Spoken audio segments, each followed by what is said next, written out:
fellow adventurers, and welcome to Horsemen of the Apocalypse. We are Twitch affiliates and proudly sponsored by VentureSense. Click the link below, check out their amazing products, and while spending time with us in the chat, obey all the rules and listen to your moderators. While watching our stream, you are earning 2 currencies.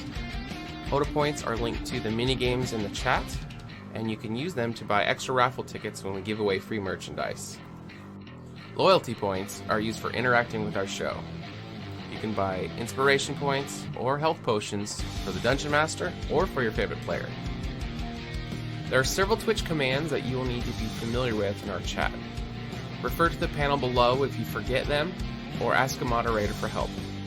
These commands are how you play our mini-games, enter the giveaways, or request songs for the channel playlist. If you enjoy our content, clicking the follow button will notify you when our channel goes live. Join the HotA family by becoming a subscriber, and you get several benefits. A custom icon, unique emote, increased chances of winning in all mini-games, access to a private chat room, and free song requests.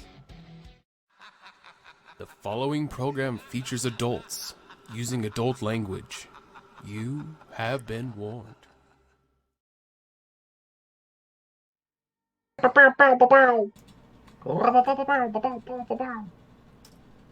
Alright, and we are live. Welcome everybody to Horsemen of the Apocalypse, and here we are once again with everyone's favorite players, and we're going through Season 1. Man, I was just looking, we're on episode 25 already. It's been quite the journey. Lots of stuff happening. And we are now trying to track what year and day on the stream, so when we go back and look at videos, we can track everything. Just to clarify, we're in year 1. Which day are we at technically? Oh, bugger. Is it evening of day 5? Is that right? Something like that. Yeah, okay. That's what I want to say that. Sure. Sounds great. Correct. Right. So we're in year 1, day 5. So let's get some player introductions, and we will get a recap and just jump right into this. We got a lot of changes coming to the channel. Chubby's game is now coming into the channel. AJ's is still going on Sundays. We have some other stuff coming up. We're looking at rebranding the channel. Lots of stuff in flux. We're going to be changing video intros. But instead of just boring everybody, just stay tuned to see all the cool changes that we have. In about a month from now is where we're going to try to have everything kind of rolling. So we appreciate everyone's patience, but it's going to be worth it once we get everything going. The players, let's start with Kyle. Who are you? Hi. What up, everybody? This is Kyle coming out of York, Pennsylvania. You know me probably better as everyone's favorite halfling bard, Finley Shenanigans. And tonight, I don't want to take too much time, because we got a lot of stuff we got to do, lots of things we got to talk about, a lot of places we got to go, and not a lot of time to do it. So that's just where I'm going to stop. I'm just going to stop right there. All right. Okay. That's it. Short and sweet to the point, and I'll just throw it over this way. Welcome. Short, sweet, to the point. Those are exactly Finley's words. But yes. All of them. Hi, everybody. All of them. My name is AJ. I play Rin in Iran, and I am currently somewhere in the middle of the ocean. Don't know exactly where. I'm heading to Greece, I think. Or no, I don't know. Somewhere. I'm going to land eventually. But at the moment, I'm here with you guys, ready to play and enjoy some of this D&D. And he was unable to bring his green screen, which is totally fine. So we're just gonna rock it with the ship background. Yeah, and side note props. Exactly what time is it in the other half of the freaking world right now? Like, what time are you playing it? Well, funny enough, I actually changed time zones. So instead of it being 3:30, it's 4:30 in the morning. So. Woo! That's dedication. Yeah, That's dedication, Holmes. That's why you're my favorite wizard. We appreciate everything you make in this here. It means a lot to us. We're glad that you're here so we can actually play. We appreciate it a lot. So welcome. Next we go to... I'm just Kurtz Glaskin, human fighter and squid, which seems to be my only role in this party anymore, is to be the squid. Kurt Squidskin. Currently. Yeah. I don't even need a sword anymore. you got a little pokey one. Yeah. Cracking Gladskin. Awesome. Okay, welcome. And last but certainly not least, Hey everyone, my name is Connor. I am playing Urger Dropper, the half-orc ranger, and excited to play this week. Awesome. Welcome. All right, you want to go over a quick recap in case anybody missed last week's what stuff happened? You guys are getting kind of deeper into the Bane stuff for this year, and then there was a twist right there at the end, so we need to figure out what that was so we know where to start you guys off for this week's game. Yeah, so we had journeyed to the hill dwarf city of Valkenheim, and it turns out we were underground trying to make connections, and there was an earthquake.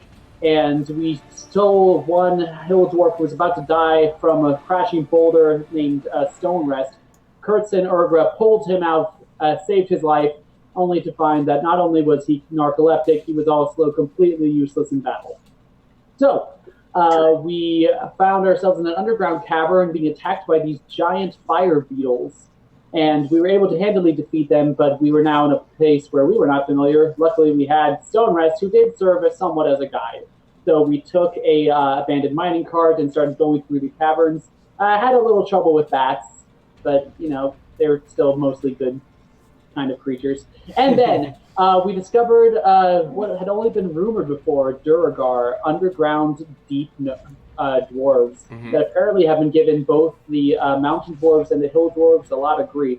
We entered combat, whereupon one of them became giant, or technically large by 5e rules. But yeah, he hit really hard and he took down our dear Kurtz Glasscan, almost killed him. But luckily we were able to get some healing to him before that happened. And then we took his unconscious body. Is he dead or unconscious, guys? I think he's just unconscious. What? Oh, the Durgar? Yeah, he's unconscious. That's what I thought. So we have him for questioning, and we returned to the Hill Dwarf base to our new friend, Miss Brightcoat. And we were explaining everything and just giving some intel when Rin decided that an aforementioned book of hers, his little wizard heart just couldn't let it pass by. So we sent one of his unseen servants to tear out all the pages and replace them with just blank paper. Certainly won't be noticed. Okay. For him to peruse later, and they're now currently in his backpack. And so as we were talking, this happened, but also what happened is our new friend, Mr. Stonerest, suddenly disappeared, rather conspicuously. Due to Urgra's ranger nature, she was able to track him, and that led them to an underground river, whereupon Kurtz took the initiative and turned himself into his Nautilus form. Okay. And we are currently in pursuit. Awesome. So that's where we left off. You three right on the edge of the water as Kurtz's body midair is transforming into the squid shell figure, plops into the water, and he noticed a water tunnel that led kind of up into the rock face underneath where the tavern area and leading into that section there. So you three were all there to see him transform, so you do have that telepathic bond to communicate with him. Kurtz, your squid body is now in this pristine water. Your vision is very, very clear in here. You can see very well. And your swimming speed, what was it? Was it 50 or 60? Do you remember? Yeah, I believe it was 60. I think it was 60 as well. So you're able to move very, very quickly, and if you use your dash action, you can cover a lot of ground really, really quick. Well, a lot of water really quickly. A lot of water really, really quickly. A lot of water really, really quickly.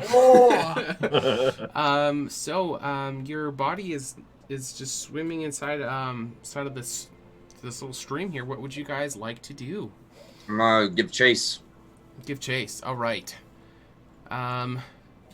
So you guys see Kurtz's Nautilus body inside the water, and he's starting to descend into the tunnel. You still are within communication range if there's any parting words or wisdom. Oi! Kurtz! Kurtz, what the fuck are you doing? Kurtz! Where are you going? I'm giving chase. If I'm not back in 2 hours, come find me before I drown to death. Kurtz, we can always be in contact with you. There's no distance restriction.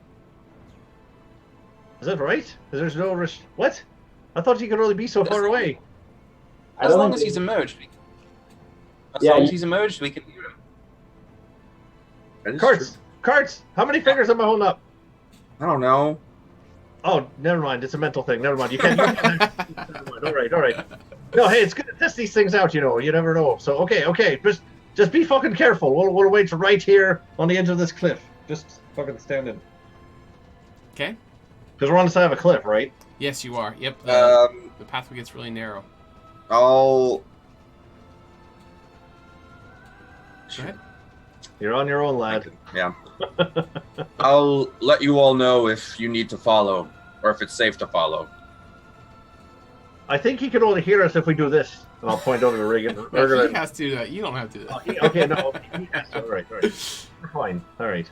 All right, Fair Kurtz, your Nautilus body starts to descend into the water, and where the sunlight is shining down, or not the sunlight, but all the lights that are up there where you guys were, is slowly disappearing as you're starting to descend, and it's getting darker. But you are still able to see decently well underwater, even in these low light conditions. It's just part of your Nautilus eyes.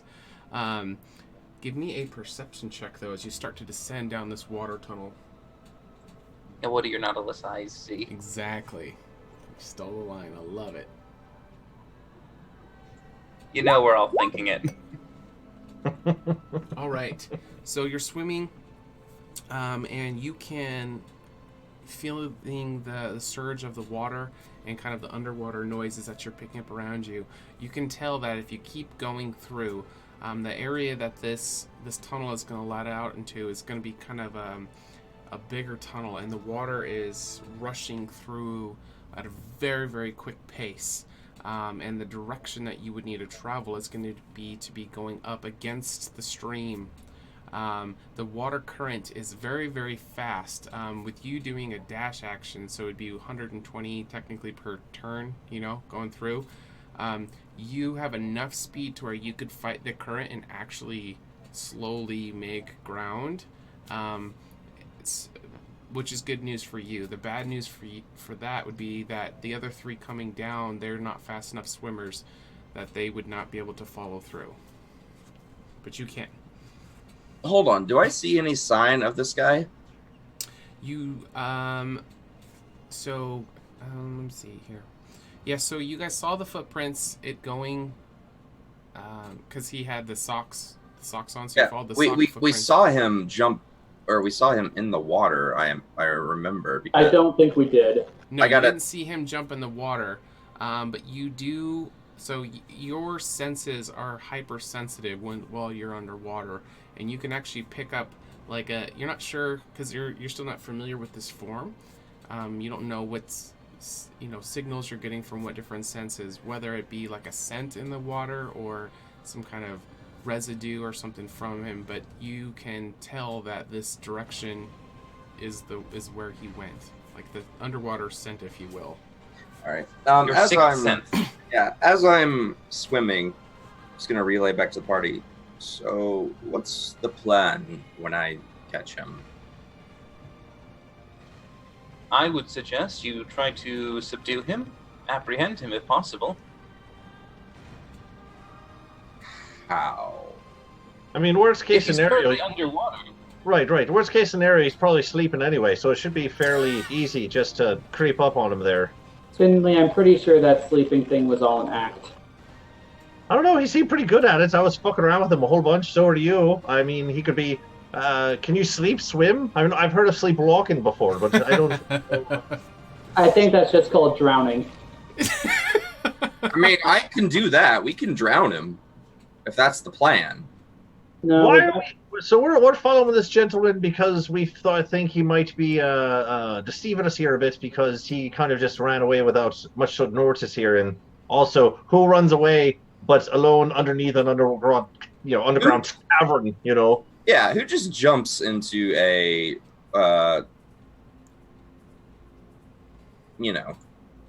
Rushing underwater he's river. away for a reason. That's what we're saying, right? As you're slowly pushing through, going on your maximum swimming capabilities. One more time, Sean, from the top. You definitely can pick up with the underwater scent or whatever it is that's telling you he went this direction. But it is eluding you how he could have done this. Anything that's any slower than what you are, and you're a creature built for fast water travel, you're not sure how he would be able to get through this current. But he did, because the scent that you're following is going forward. All right, everyone, I have a plan. Here we go. That's what I was. When I find him, I'm gonna stab him to death. Okay.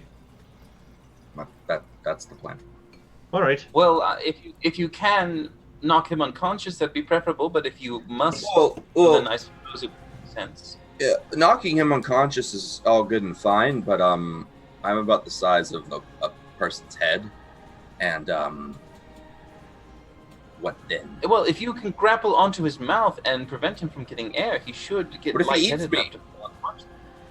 Okay. Here you But go. I don't think. Go ahead, Orgra. Go ahead, Orgra. What if you just knock him out with your stinger, just keep stinging him until he goes down, and then you tell us when it's safe, and we will find a way to get to you? I don't think you're going to be able to. The current here is too fast. How big is the tunnel, like dimension-wise? Well, the tunnel's quite large, but the current, honestly, I'm struggling against it as we speak. I was planning to sort of Yes. brace myself against like all four and just sort of trudge up against the current, not swim at all. I'm completely underwater. It's a tunnel. Well, Orgra, did you say to do something with a stinger? What'd you say to just do with, like... I'll sting him. Did you say just how many, like, just one time, or, like, to keep... As many times as it takes, Finley. Right, but you said something very specific. It was, like, keep stinging, right? You should, like, just keep stinging. I might have. God. Oh, Just keep okay, I get it. stinging. So, yeah, Kurt's very worst case scenario. Just keep stinging, man. Just take him out. We'll deal with him later. That was the plan anyway. Just keep stinging. Just do that. If I had a sword, I'd stab you, but I don't. So I At sting this you. point, Urger's going to turn over to. Is Brightcoat still with us, the dwarf? She did not follow you guys around that corner. Last you saw her, she was still over by the tavern area when you guys made haste around. I'm going to go over and hope she hasn't discovered her book yet and that we're still in her good graces. I'm going to try and find her. Yeah, she's still right where you guys left off. She doesn't seem to have taken notice of that. If you want, you can approach her. All right, excuse me, Miss Brightcoat. Are you aware of a tunnel that seems to go underneath the tavern from the river? Not a river tunnel. No, there's many tunnels around here with all the mines and everything like that. But as far as a water tunnel, what did you find Stone Rest? He apparently fine. he jumped into the river and seems to be taking a little excursion through a completely water-flooded tunnel.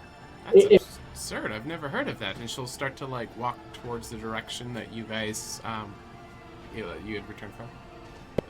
Well, if you haven't heard of this before, do you know of any possible dwarf that may be more familiar with all of the waterways of this mountain? No, as far as common knowledge goes, following this water source to the east is kind of where we get all of the supplies for the infirmary here.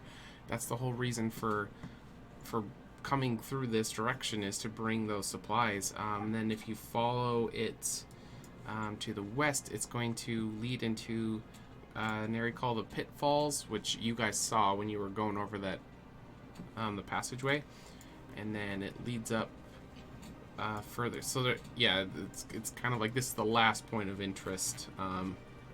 So it's gonna be this infirmary and then the medical supply place. I'm so glad that Connor has my back, even though he doesn't know I stole the book.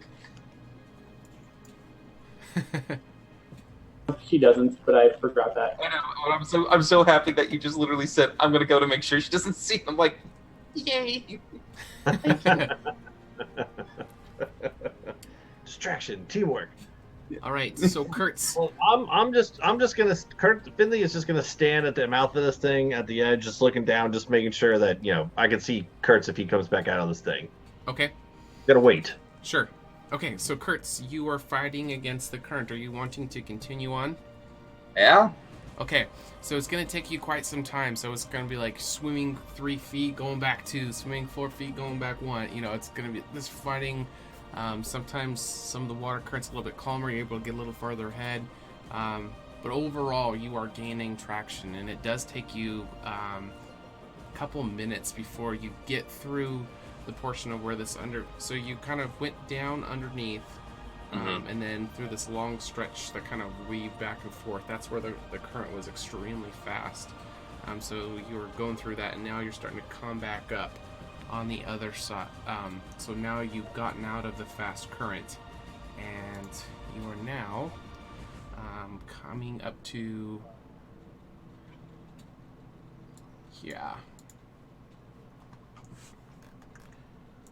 And we will shift ping you. Do you have vision? Represents... Yes.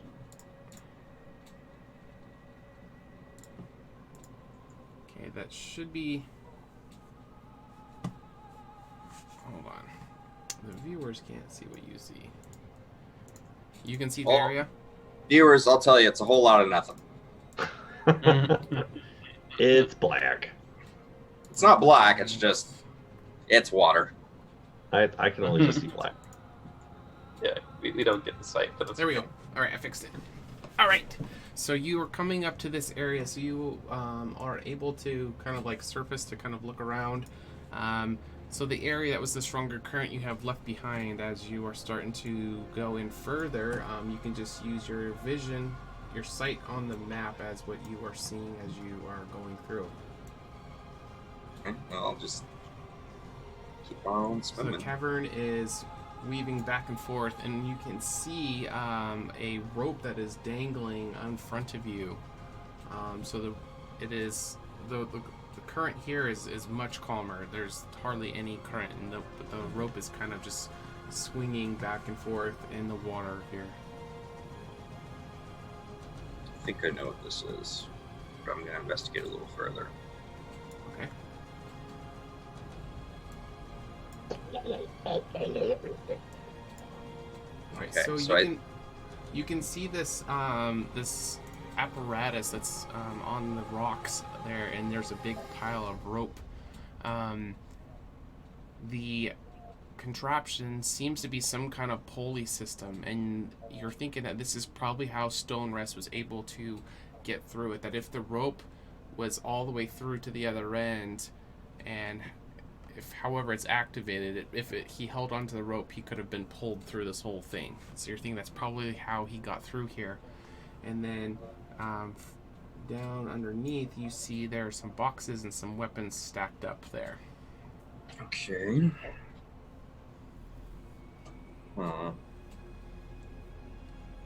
Can I finagle my squid body up here? Let's take a better look.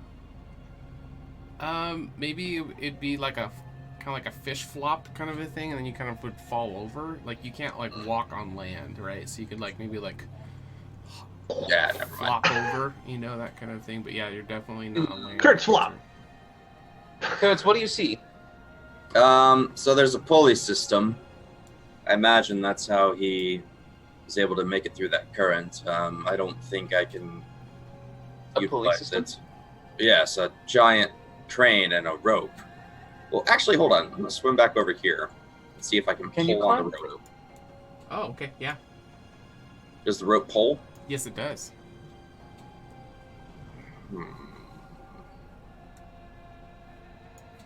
I might. Renan won't be able to do that. Never mind. Can I was you gonna ascend the say- rope? Well, I might be able to send the rope, but it's quite a long tunnel, and well, I don't think you'll be able to hold on.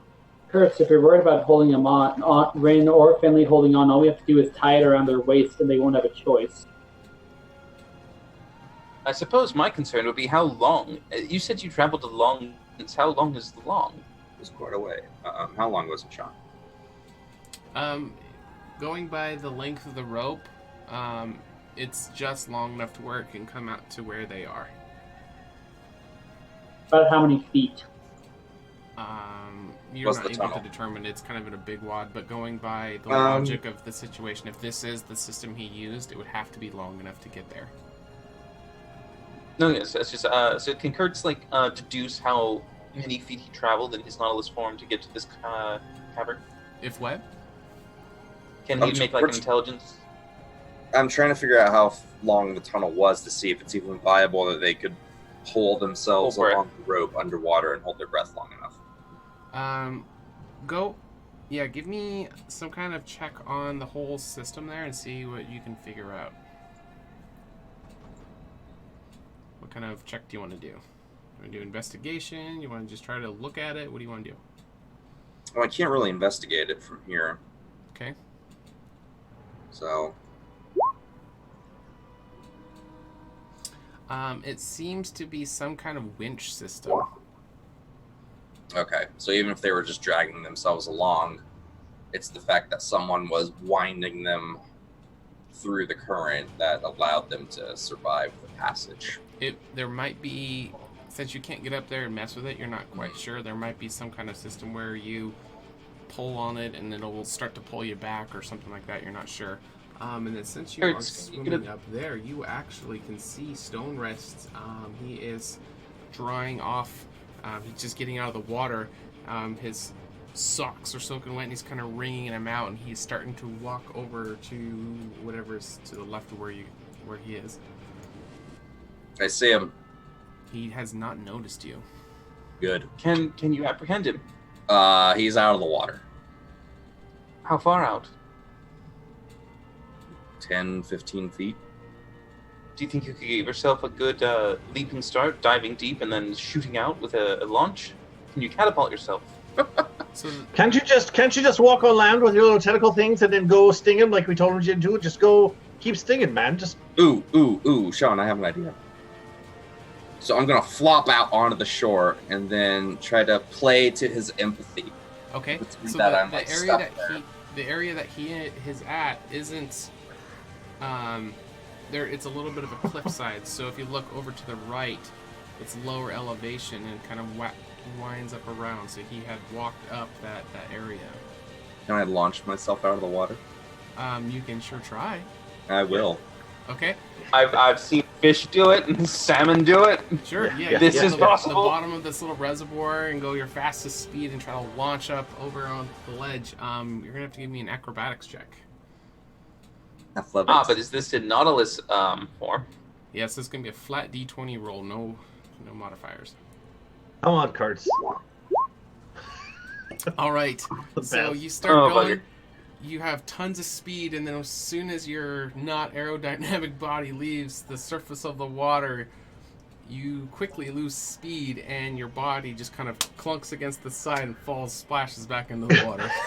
Can I keep doing this to try to get him to the water surface? So if he looks down, I can alien onto his face. Oh, Oh, just start splashing around? Yeah. Enough noise, basically. Sure. Yeah, I'll do that.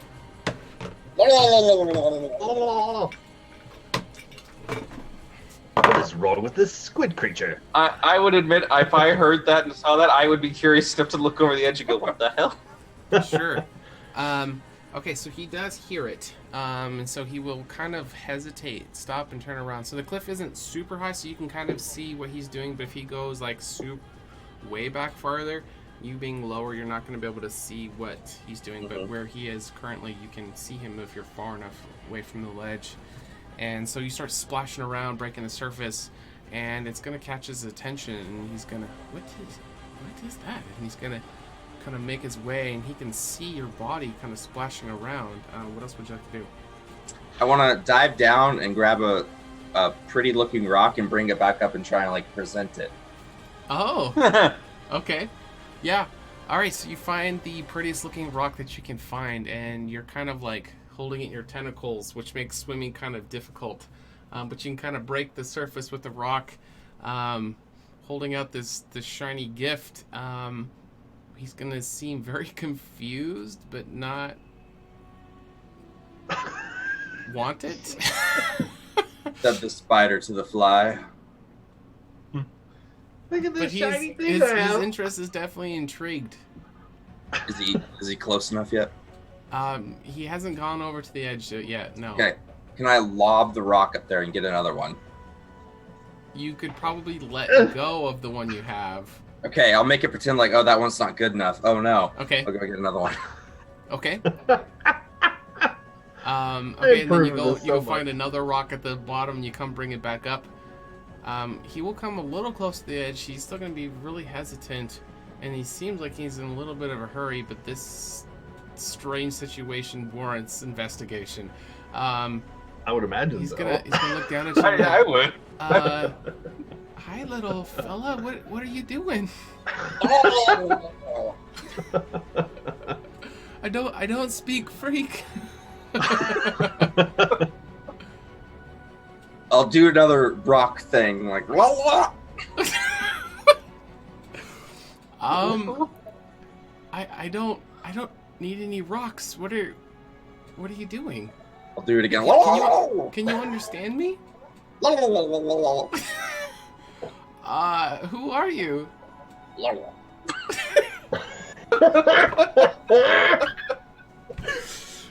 Oh, man, this is a lot of fun, little guy, but I gotta get going. I'll pretend to panic, like oh. Oh, like you're pretending to drown or something? No, just Yeah. panic, like I don't Mentally to Kurtz, Oh, I'm like, Kurtz, what's going on? How's it going in there? What's happening? I'm really glad none of you are here. Yeah. What does that mean, Kurtz? What's happening?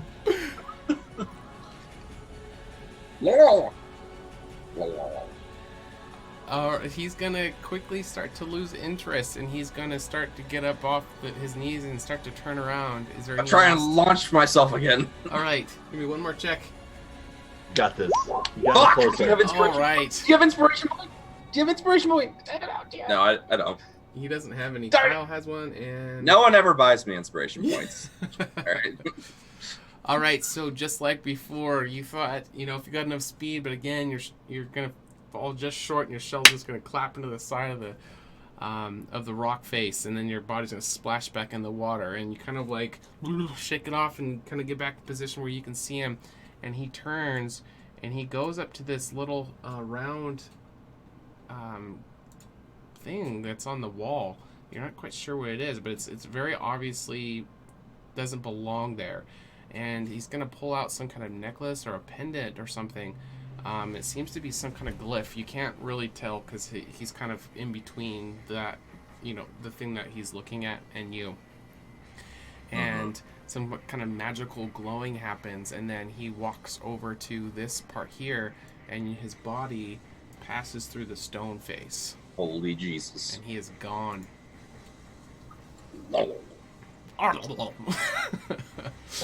Kurtz, I think I mentioned you say something about an apparatus or some rope. Could you climb the rope and swing onto shore? Can you do that? Well, I'd love to do that, but he just walked through a wall. Wait, come again one more time from the top. What? Wet dwarf walk through wall made of stone. Okay, well, they're dwarves. They do weird things with stone. Is there anyone else there? Maybe. You do. I look at the two companions next to me, just kind of at that moment of like, are you seriously just? You do realize that there is things like illusion, and I throw up a fake stone wall in front of them and let it disappear. We did walk through an illusion to get over here on the tracks. Oh, that's fair. That's right. Yeah. You're right. I'm gonna grab the rope Okay.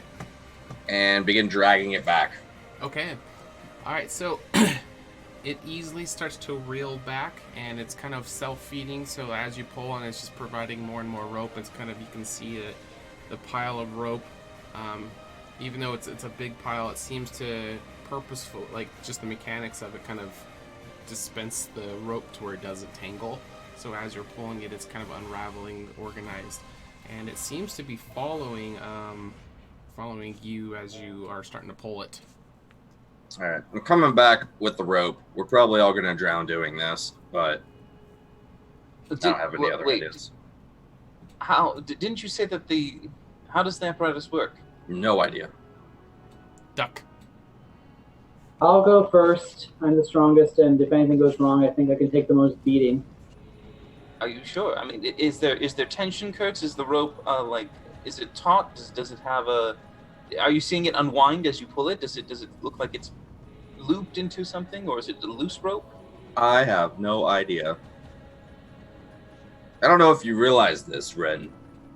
I'm a squid. He's got a point. You have He two eyes, is. Yeah, don't right. you? Yeah. Like, I'm a squid, like, a foot in diameter. Like, I can't really do anything outside of the water. Coates, you could always climb the rope to get a good inspection of the device. Tried it, couldn't.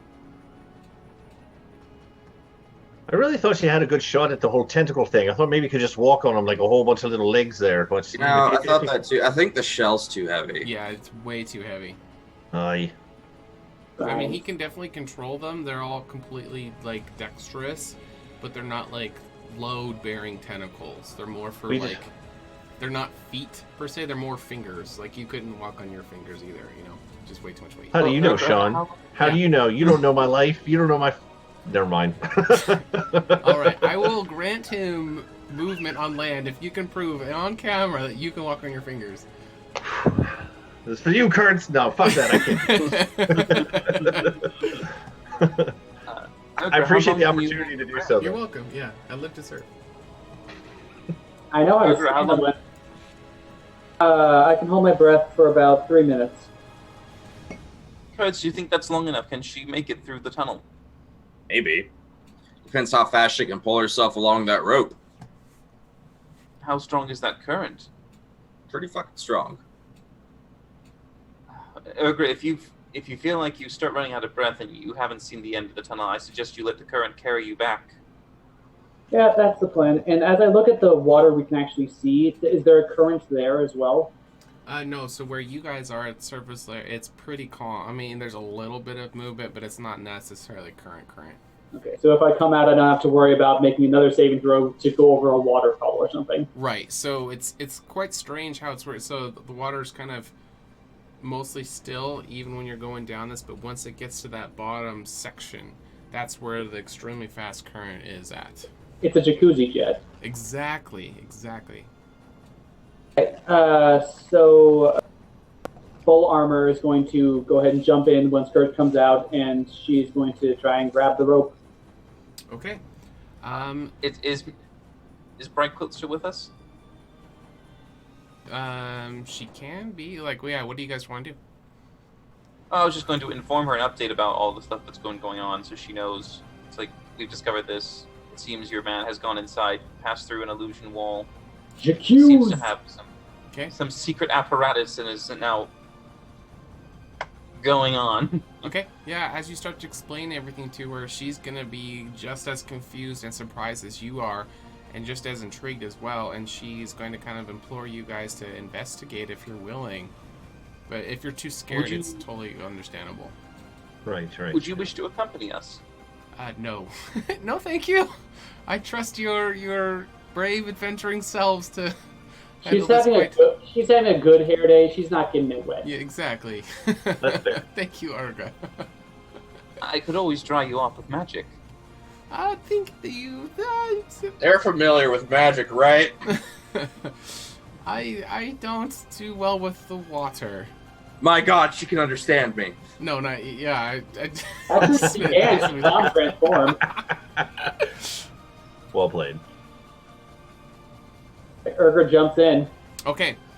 Alright, so it's very easy for you to return, Kurtz, and the rope, give me a flat d20 roll just to see how well the rope does for tangling and... One more complication.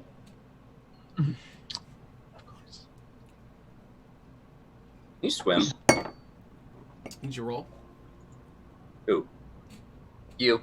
I need another flat d20 roll. Yeah, just to check the rope. Oh. Hey! Oh, Hey, no there you problem at all. Where was that earlier? Mechanically, it's feeding as you're going. The rope doesn't seem to get snagged on any of the rocks or anything like that. No problem at all. So you are able to make it, and once you get to that flat part with the jacuzzi jet, it very quickly pulse. You know, if you're not fighting against it, in fact, you could swim with it. You're able to haul ass, just cruise across it, and there is just enough rope to where you can bring it to. It doesn't go to the surface, but if they dive down into the water and go down that first tunnel, it's kind of at the end of it, kind of just wiggling out, and somebody could grab it. Question. Yes, sir. From where Finley is standing here, I said I was going to sit on the edge, just kind of wait for Kurt, and Kurt said he's coming back and he's got a rope and stuff. When I see this little squid, jacuzzi shootout and stuff, and we see, first of all, from where we are down, looking down, can we see the rope, or like is the water clear enough that we can see this rope, or how's that looking? I don't know if you'd be able to, because it's only going to be just a little bit of it hanging through. That would be that's the second question to it. The second question to it would be, not only can we see it, that's fine if we can't, but like how much of it is coming out if we can see it? That was my second question. Yeah, you probably wouldn't be able to see it because it's still a ways down, but you can see Kurtz's Nautilus shell body starting to rise back up to the surface. All right, fair enough. Okay. Cool. That's it. Guys, we got to have a chat about this whole 6-hour thing. Oh shit, that's right. Yeah, it's only been like all of 20 minutes. We really need to get you some sort of do we still have that portable fishbowl thing or not? No, we don't have that. So, okay, well, shit. All right, shite. Anyway. Well, we still have some empty barrels. Actually, Miss Brightcliff. Back. So you guys are still at the surface. Hold on. She's a cleric, right? Oh, mage. Can she let us breathe water? No. Are we sure? She didn't offer, and she seemed to be very adverse to water. Miss Brightcloak. Yes. How's the Do you happen to have investigation coming?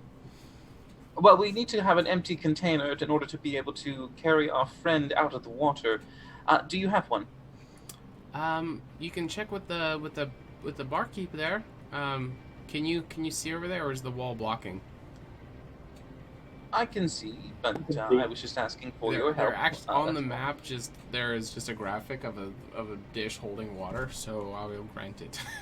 Since the graphic has one. Yeah, so there is a bowl here. Yeah, if you guys need one. Is the bowl big enough for Kurtz? Yes, it is. Yeah, it's about medium pizza size. Okay, yeah, all right. Keep him alive. Worst case scenario, you can throw me like a projectile. All right, I will definitely go and get the container just in case we need it, and give it to Urgra. Urgra, you might need this on the other side. How am I supposed to carry this and handle a rope? Well, we can tie it to like a backpack. Backpack, yay! Giant glass bowl? Yes. Put it on your head. It'll help the water flow around you. Okay, why don't I just try this first and see what the hell happens, and then we'll start attaching more things to my already armored body. Sucks, don't it? All right. Well, why don't we can leave the bowl here. Worst case scenario, I'll try to bring it through. It'll be fine. Let's see how Urga can get through first, and then leave the bowl here. Okay. So I'm gonna dive down. I'm gonna grab onto the rope, and I'm gonna start doing like gym style, just like one hand over the next. Okay, so you're just going to start pulling on it like that. So once you get to the current portion, it's going to seem like the current probably is too strong to hold on to. It's going to like try to drag you against this. But if the rope somehow pulled you, it would probably work just fine. Am I able to grab onto it? Onto the rope? Yeah. Yeah, you're able to hold on the rope, yeah. You just can't move through the water well enough to actually make progress. Right, the current is so strong that if you try to, like... Sure, so once I realize this, I'm going to try and just, like, yank on it a few times, see if it's stable or if that does anything. Yeah, so actually you yanking on it is going to start reeling it in, so give me a dexterity. So give me... Would be a good check for holding onto the rope. Athletics. Athletics. Yeah, athletics. Give me athletics check because the rope is going to start trying to whizzing out of your hands. Bugger. Connor, I have minus to this. This is bad. All right, you are... tie it around you. What's that? We will tie it around any part of your body that you want so you don't have to make this check. Right. So, because you didn't have it tied up, you are able to hold on, though. And before you know it, you're just underwater, just getting pulled through the current, barely able to hold on. But you are able to make it through the fast current portion and through the calmer water, and it still keeps pulling, and it'll kind of reel you all the way up into the other side. So I will drop your token. Right here. So we have no idea how good Burger's doing, but Kraken Glatzkin, you can see what's going on. How's she doing down there? Is she still there, or? As she just whips by me. Well, she's here. Is she breathing? Is she holding her breath? Is she swimming? Is she what's happening Kurtz, there down below the surface? Give us the maybe- live action view. Give us a play-by-play, man. Maybe no. Kurtz, did you But what? follow? Because you brought the rope on that side. She's swimming Am I it. fast enough to follow? Well, it would take you I mean, a I'll bit. follow anyway. Yeah, because I got to bring the rope Okay. back. So it'll take you a minute or two before you can catch, because you're having to swim against the current when she quickly got pulled through it. So Urgwa, you were there by yourself. When you get to this portion, the rope will stop pulling you, but you are able to swim around and do whatever you like to do. Oh gosh, Kraken, is she dead? Is she all right? We can't see her anymore. I think she's alive. So, Kurtz, can you still hear me? Yeah. All right, tell everyone I'm okay. I'm gonna explore a little bit. Maybe not. Maybe wait. not. What? She's not breathing, or is she alive? No, well, no, she's. Damn it, man! Tell me. She is alive. She's alive. She just wants to go exploring. She's only I'm mostly dead. I'm gonna bring the rope back, and then I think all you have. How'd you actually get it to work, bro? You're muted. You're muted, It Urgra. sucks that only Urgra can talk to. Yeah, You can't hear her at all. Yeah, it's a curtsy talkie. But yeah, so all I had to do was I had to yank on it. So if you can somehow figure out how to tie it onto them, and then maybe if you grab onto them as they're pulled, that way you wouldn't have to swim the long way every single time as well to save time. Sure. Why not? Worst thing that happens is we drown. Okay. I'll start reeling the rope back. All right, Urgra, you can start to explore with your token while we will do some checks to try to get the other guys over here as well. All right, so Kurtz will surface and will have the rope there again. What would you guys like to do? I'll let Finlay do first, because during this time, I'm constantly going to be talking to Brightcloak, and I'm going to be asking her basically what was his role, how long did she know this man, understanding a bit more of the history of how he actually interacted with the hill dwarves. Like, is he a hill dwarf? What, does he have a family, lots of friends, anyone who we could try to talk to understand a bit more about him? Okay. Full on, like, interrogation, detective, asking questions. Sure. So she'll say she hasn't known him for very long, maybe a couple months. He was brought into to help with advisory roles with some of the exploratory mining. Him and some of his companions are kind of specialists with exploring and finding like hard minerals or metals, precious metals, gems, stuff like that, locating them in underground and kind of advising where to dig in the next venture, like finding those veins or whatever. And he earned your trust wholeheartedly. Well, because you were so hesitant to wake him. You felt like it was such a terrible thing to go against his opinions.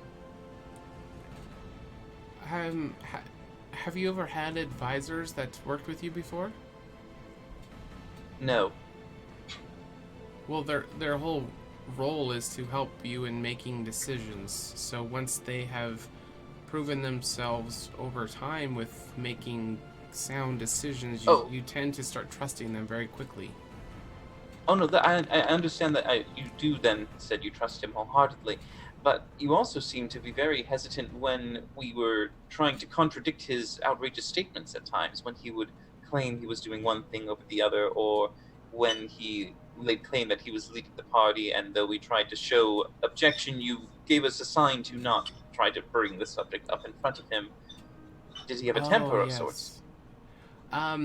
His falling asleep, if people call him out on it, especially in like public forum settings, he can get become quite a handful, and it seems to embarrass him, and he acts out.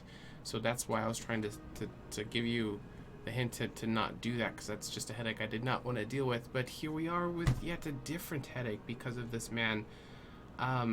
What have you been able to find? So far, a system, a winch, and a rope, and a tunnel. Are you able to use the system to go in there? It seems one of us has successfully done so. And Finley, it looks like you were about ready to go. Uh-oh. We lost Connor. We lost Virgra. She died. Oh, god damn it. Okay, Right. Finley, No, to your death. Off you go. Curse, you said she was fine! All right. Since we got technical issues, we're going to go on our first break, and we will be back in Ah, a few that minutes. We'll probably stay on break until we can get him to come back. I'm fine. I don't know what you guys are talking about. So we will You are be back fine. as soon You're as we right get where this. you need to be, buddy. It's the power of this.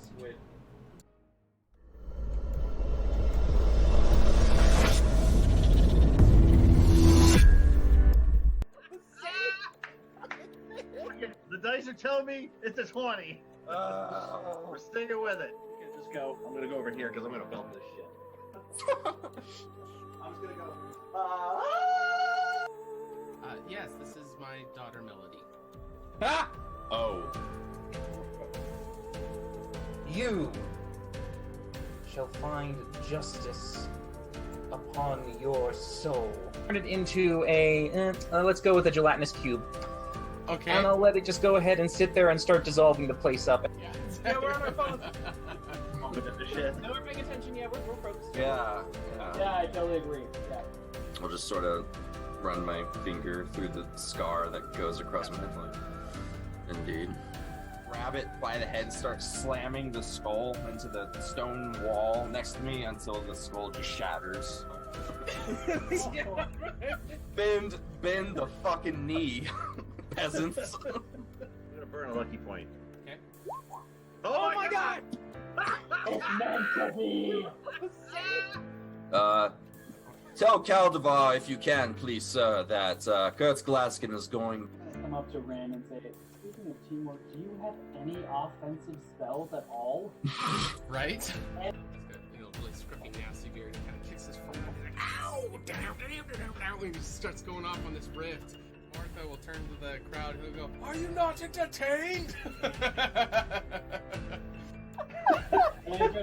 Hail, brave adventurer!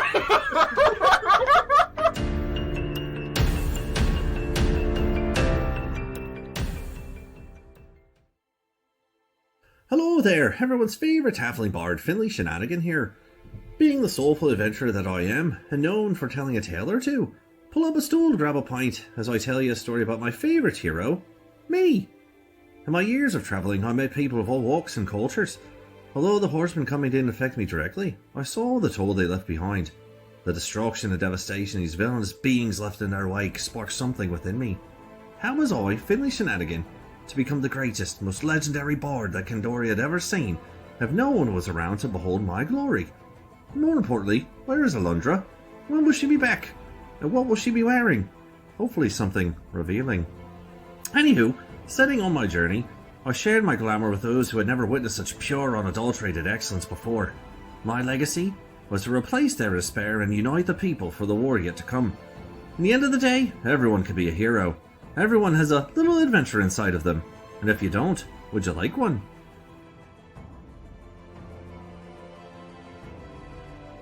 Salutations. I am Rin Enoran, historian of Candoria, renowned problem solver, an elf of esteemed conscience.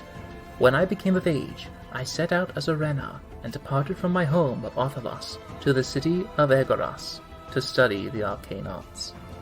With some difficulties, I was able to teach myself while working as a scribe in the library of Alashar. There, I produced a masterpiece of Candoria's history and its secrets. My manifesto, the true record of our world. However, even my aspirations dwindled when Alundra's guidance vanished, followed by the devastation from the horseman's wake. Despite all the wounds we have suffered, I shall never let our existence be forgotten, for I believe our best hope lies with our knowledge and story made eternal.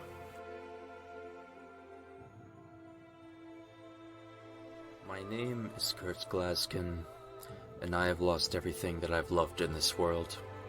My daughters, my wife, my friends, all of them dead to the horsemen. And now I have a chance to redeem myself, to protect my friends, to lead humanity into a new age of light and hope. Alundra abandoned us, the goddesses abandoned us, and left us with these monsters. And I want to take everything from them that they've taken from us. I live in a world of blood and hatred and violence, and so I will become that violence. I will be that hatred, and I will be exactly what we need. A sword against the darkness.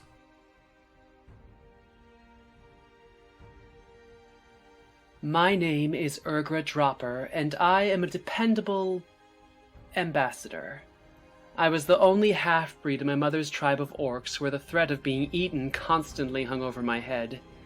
And yet, those were some of the happiest times of my life compared to my time with the Revenant. I was 12 when I first picked up a bow and started hunting, and I quickly found that people make the most interesting prey and often deserve an arrow in the head far more than most monsters. Magic and even the Three Sisters were always something weird and sinister to me. That is, until by chance I crossed paths with the High Priestess Alundra, who showed me that magic, like everything else, can be used for good or for evil. And that's what I'll keep on repeating to myself every time one of those stuck-up magical morons say something that makes me want to cut out their tongues. The following program features adults using adult language. You have been warned.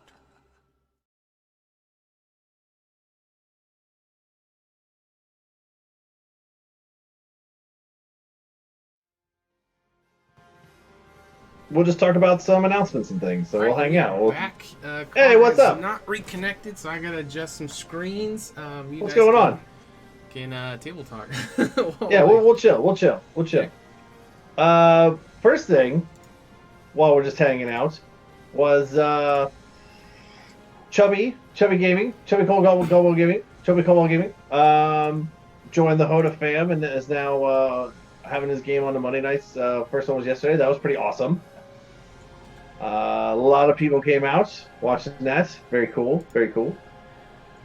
We're almost at the point now where we have like something showing every day, which is pretty fantastic considering this whole thing started with just, a whole bunch of, D&D nerds playing some D&D on a Tuesday night, which is pretty great. Oh, he's joining. Okay, Cool. we'll just wait. Okay. Oh, hi, I'm Finley now. Hey! You wish. And Kyle Wish, is playing. bro. Yeah, we'll give him a minute to connect. Yeah, go ahead. No, you're fine. So yeah, we're gonna have HotA 2 coming up here soon on Wednesday nights, which is great. Hey, buddy. Hey, do you need us to quickly swap out? Yeah, turn off cameras and get in the right order again. Sorry, guys. And then we got something coming on Friday nights, which I don't know if we talk about too much, so I don't want to get too much into it. We might have something coming on Friday nights. It's gonna be pretty cool. Yeah.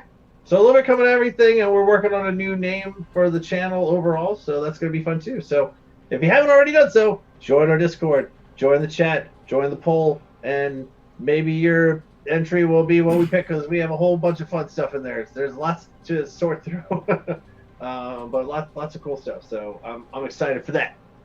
All right, looks like our layout is looking good. So we just went on break, so you didn't miss anything. Connor, can you hear us? I can hear you all great. Can you hear me? Yep. Yep. Awesome. Welcome back. Glad you could reconnect. Sorry, I had to reconnect my router and restart everything. Oh, okay. Oh, Welcome bugger. back. All right, so Urgra is down there exploring. Rin was up top talking to this bright coat. I think we were getting ready for the next person to tether up. How big is this fishbowl?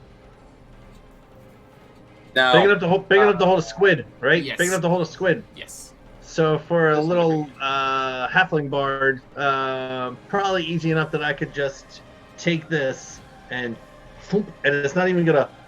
I mean, it's probably gonna be like. yeah, you could use it as a breathing apparatus. That's where I was thinking too. So Finley's gonna look at this bowl a little bit.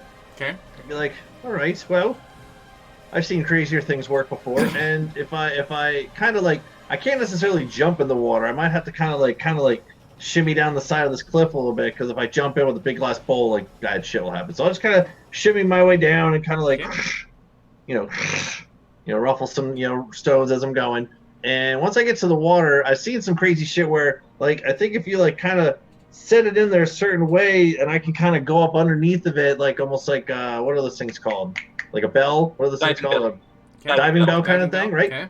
Right. Yeah. I want to try to do that. I want to try to like make it so I got a little air pocket there, and see if I can't maybe maybe I'll even grab a rock on the side just to kind of weigh myself down. I'm like cradle a rock and go down and see if I can start to make my way down to the bottom.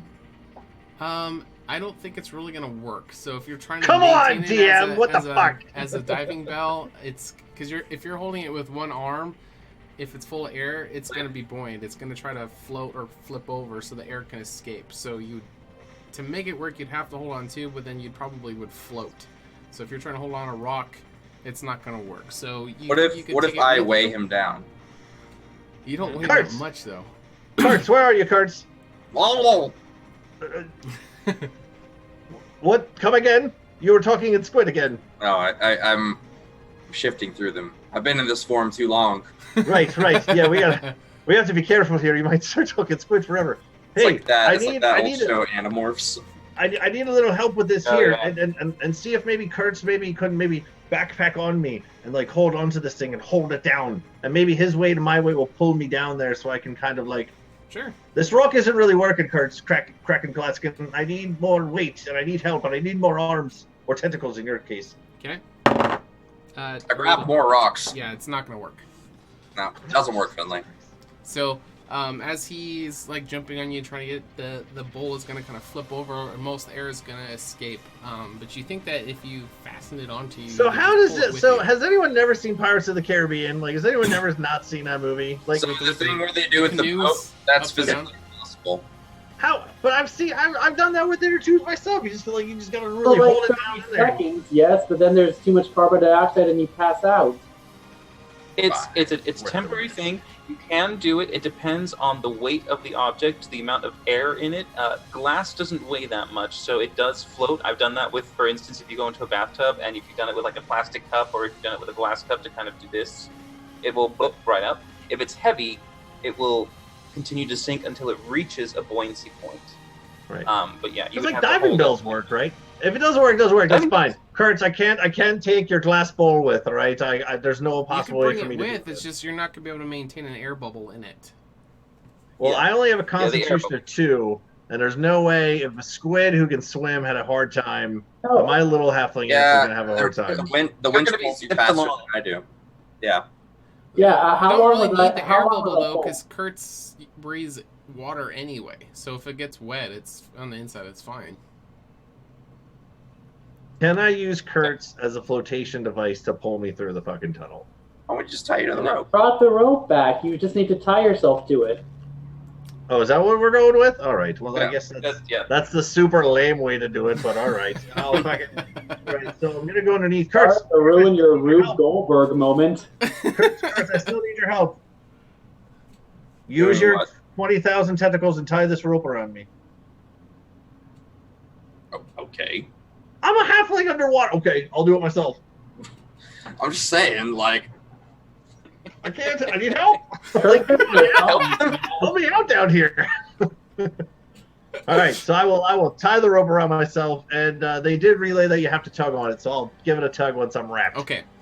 All right. So if you are tied up, you're not going to have to make a check for holding onto the rope, but it's going to start pulling you very hard. You are going to have to try to hold onto the bowl since you didn't tie the bowl. What am I rolling for bowl holding? Yeah, give me a bowl holding roll. A bull holding roll. Full handling. Bull handling. What is it? Athletics or just strength or what? Dex, maybe? Because it's It'd be full. dex based, yeah. Dex check. 4. All right, so the sudden jerk is gonna pull your little frail Oh, halfling body, and you just accidentally let go of the bowl, and it's gonna kind of sink down as your body just starts whizzing through the water, and eventually going to get to the fast current in your body because you're kind of tied up, so you're going to be looking backwards, so it's going to be pulling you backwards, and your body's going to be it's going to just flailing through the water. Bye, Finley. Launch on the bowl. That's it. That's Exactly. all I can really muster out before I get pulled. All right, so I will bring you through. And as Finley surfaces, Urger's gonna say, "Wait, Finley, where's Kurt? He was supposed to be holding on to you, so he doesn't have to, struggle all the way through the current." That was the plan. I lost Kurtz. I lost the bowl. I'm just happy to be alive here. Get me out of the water, please. And I'll start trying to unbuckle this thing. I don't even know how to hide it. She'll grab him. Here, Finley, I actually found some boxes over here. I think you might enjoy looking through. Oh yeah, no. See, that's something I can do. Okay, there we go. That's fine. I'll go look at some boxes. Okay. Yeehaw! All right, so Kurtz, you're going to swim after and get the rope and bring it up for Rin? Yep. Okay. All right, so we'll just rinse and repeat. So... I'll bring the bowl back up to Ren, too, and be like, hold on to this. You want me to hold on to the bowl? Yes. You know I'm not that good at holding on to things.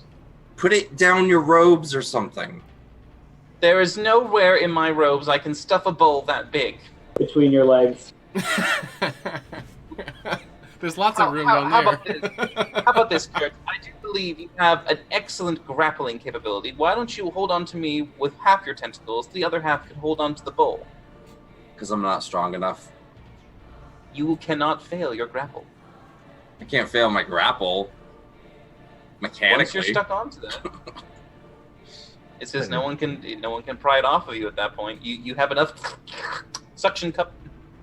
Can I squid suction onto the bowl and onto him?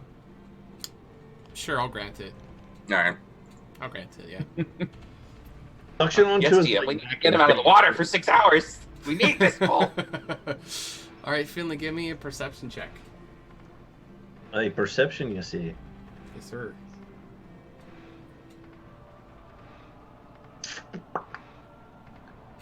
Oh wait, hold on. All right, so the boxes. First of all, yeah, can I see these boxes in this underground hidden cave where some random guy tried to sneak away from us? Can I see if these things are trapped or booby trapped or anything first? Sure. Is that the perception part? Yeah. Okay. Clear. All right, so you got a pretty good look at these boxes if you're looking around at them. They don't seem to be booby trapped per se. But they have strange markings on the outsides that it seems like it's not normal, common language. But you can depict from the symbols on it that it's probably storing explosives. What the fuck? Okay. And then you recognize the war picks on top of the box as the same kind that the Duergar were holding. The war picks. Kraken Gladskin, you might want to get Rin the Wizard up here as soon as possible, because perhaps maybe he might want to be the one to take a look at these boxes, because there might be something inside of them that's a little bit teeny, and I don't really think I should be touching this, so probably the sooner he gets here, the better. Okay, bye. Listen, worst thing that happens is you die. You said you want me to try? All right, well, Yep. all right, and I'm going to look at the boxes one more time. Okay. You're looking at them or you're opening them? I'm going to take a war pick off. Can I even lift a fucking war pick? I don't even know. I'm going to try. You could slide it around. I mean, you're not going to be able to proficiently wield it, but you could lift it and move it. Yeah. They're Okay. fun. Yeah, so you can move you can move that off and it'll kind of slam onto the ground and fall. The lids doesn't seem to be fastened on. It just seems like it's just sitting on top of the box like it was open before. Yep, sure, open. Okay, so as you open it up and then you peer inside the box, it's actually empty. So whatever that was in here was already removed and probably used somewhere. Oh, that's not good. Okay, second one, water pick off. Okay. It's gonna be the same deal. This guy is empty. Okay, we're gonna need everyone here topside. There's this is the Kraken Glaskin here. Yeah, we're gonna need the wizard, and I'm gonna get Urger over here. We might have a bit of a situation. Okay, over. This is really fun. We should do this more often. Over. Before you go, you may want to tell Miss Brightcoat that apparently there is a large amount of explosives somewhere in this underground tunnel. Likely that's what's causing the earthquakes. Too late. That is a question. That is a question I was going to ask. Like, I haven't gotten in the water yet, but can I hear them, or do I only just No. hear Kurtz? You all have yeah. Kurtz has to relay anything. Yeah, I'll just be relaying everything. Right. Okay. Okay. All right. So if he relays it, then I will just go. Oh. All right, Miss Brightcloak, you might have a bit of a problem. They might have been setting charges, and that might be what the earthquakes are really coming from, explosions. They might be trying to either cave in your society or make a tunnel large enough for them to come in and invade. I don't necessarily know, but you are in a great deal of danger. I suggest that you at least get all your men to arms. Yes, right away. I'll go take care of that. See what you can find out, and she will kind of run off to the distance, try- kind be of careful. in a sincere panic. Be careful, though. You don't know what he might have done. He might have laid traps, or he might have taken things. Be careful. Okay. Oh my god. All right, yes, and she will go running off in a small panic. What would you like to do? Yeah, what might she have taken there, wizard? Indeed. I will definitely make sure that I am secure. Everything is fastened tight with my belts. Make sure I'm not going to have anything loose go around. I'll go, okay, here we go. And I try to get down into the water carefully and cautiously. Okay. And then, because I saw Finley do it, and then when I get there, I'll swim to the area where Kurtz had gestured, and I don't have as great a constitution as anyone else, so free to go.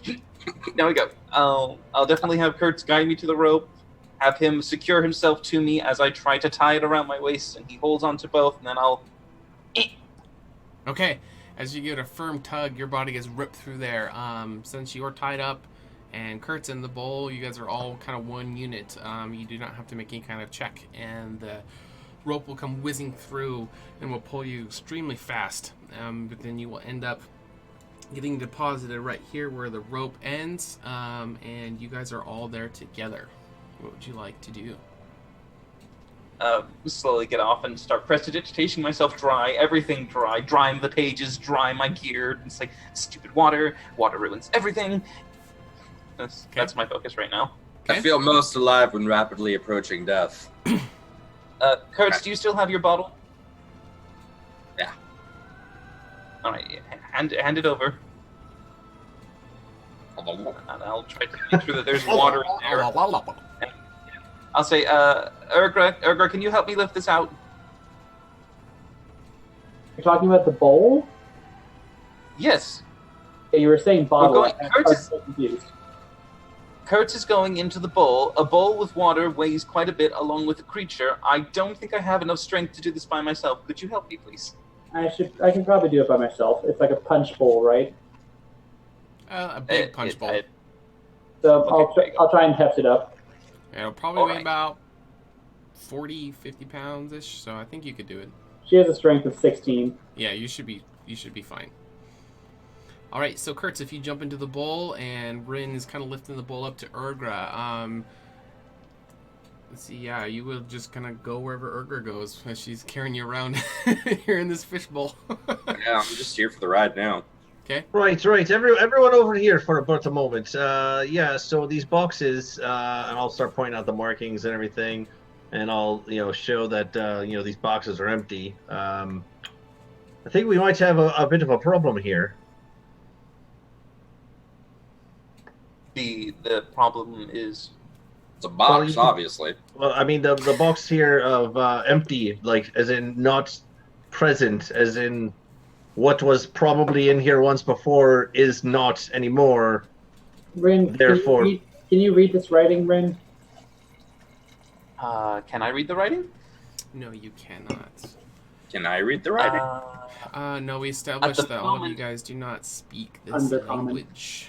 At the moment, I cannot read it, but if you give me 10 minutes, I can read the writing. I don't have time. He went to the glowy ball over there and touched something to it. All right, fine. Just know that I'll be doing this now. I won't be able to help you much later, and I will go ahead and instead burn a spell slot and actually cast Comprehend Languages immediately. Okay, it is in Undercommon. We already know it's explosives.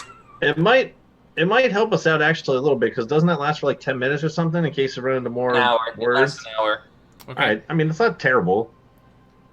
All right. So No. through doing that, you can in Undercommon you can kind of see some disclaimers and stuff on the box.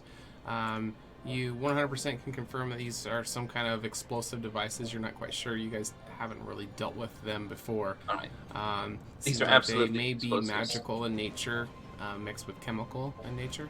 So it's also some kind of Magical. alchemical thing. And there are some warnings and disclaimers on the box that says like sunlight sensitivity, like you don't want it to come in contact with light, with natural sunlight. Oh. If this comes into contact with sunlight, they will be volatile.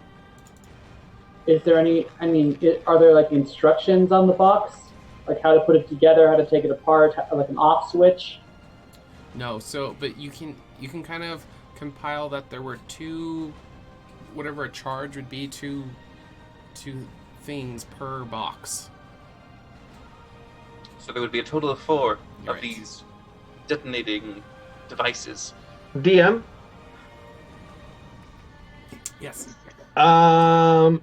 Can Finley look a little closer into these boxes to see if I can pick up any kind of alchemical residues here? Only thing I'm really going for at this moment, we have two connections to bombs. We have old school Lilash stuff. She used to do alchemy and chemical and fires. We also have the BAMF in terms of, shenanigan bombs and everything like that. So I'm just trying to use a little bit of like stuff I've seen combined together to boom boom before. Mm-hmm. That now that Rin's talking about this is a boom boom, just to see what I can find, basically. It Would that be doesn't right? have, yeah. So you're using, that's actually pretty good. So the knowledge of boom boom stuff that you have accumulated already actually don't seem to fit this at all. So whatever this means is something that is not a common knowledge thing. This definitely has to do something with it being an undercommon. So it's going to be something that surface dwellers probably don't have knowledge of. Okay. Kurtz, you did say that he went through a wall. He activated something. So- Where was this activated? I'll point my tentacles like up this way. There's a white thing, and he touched like an amulet or a necklace or something. I don't know. I was trying to lob rocks at him at the time, but that let him go through the wall. Over here. I think I found it. All right, so Urgra, as you walk up, you kind of see this really light blue, almost white tear-shaped thing. It almost looks like a large, like Hershey kiss for kind of the teardrop kind of shape that is kind of nestled and kind of asphyxiated into the ground. There's one there and then one up above. You can see another matching one. And there seems to be 2 possible ways to go through, but as far as you guys can tell, it is completely solid rock face, but there is kind of cutouts like it would be a pathway. Kurtz, which way did he go through, the north or the south? To the west. They're both to the west. Oh, to this one. In front of us.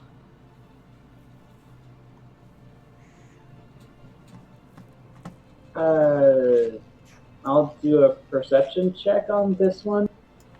Okay, what are you trying to perceive? Kurt said that he used some sort of necklace, so I'm going to try and see like if there's any sort of like lock or something I can use my thieves' tools on, essentially. Oh, okay. You don't need to make a roll for that. I can tell you, yeah, this does not seem to be a traditional lock set. It seems to be needing some kind of magical key Ooh. to pass through.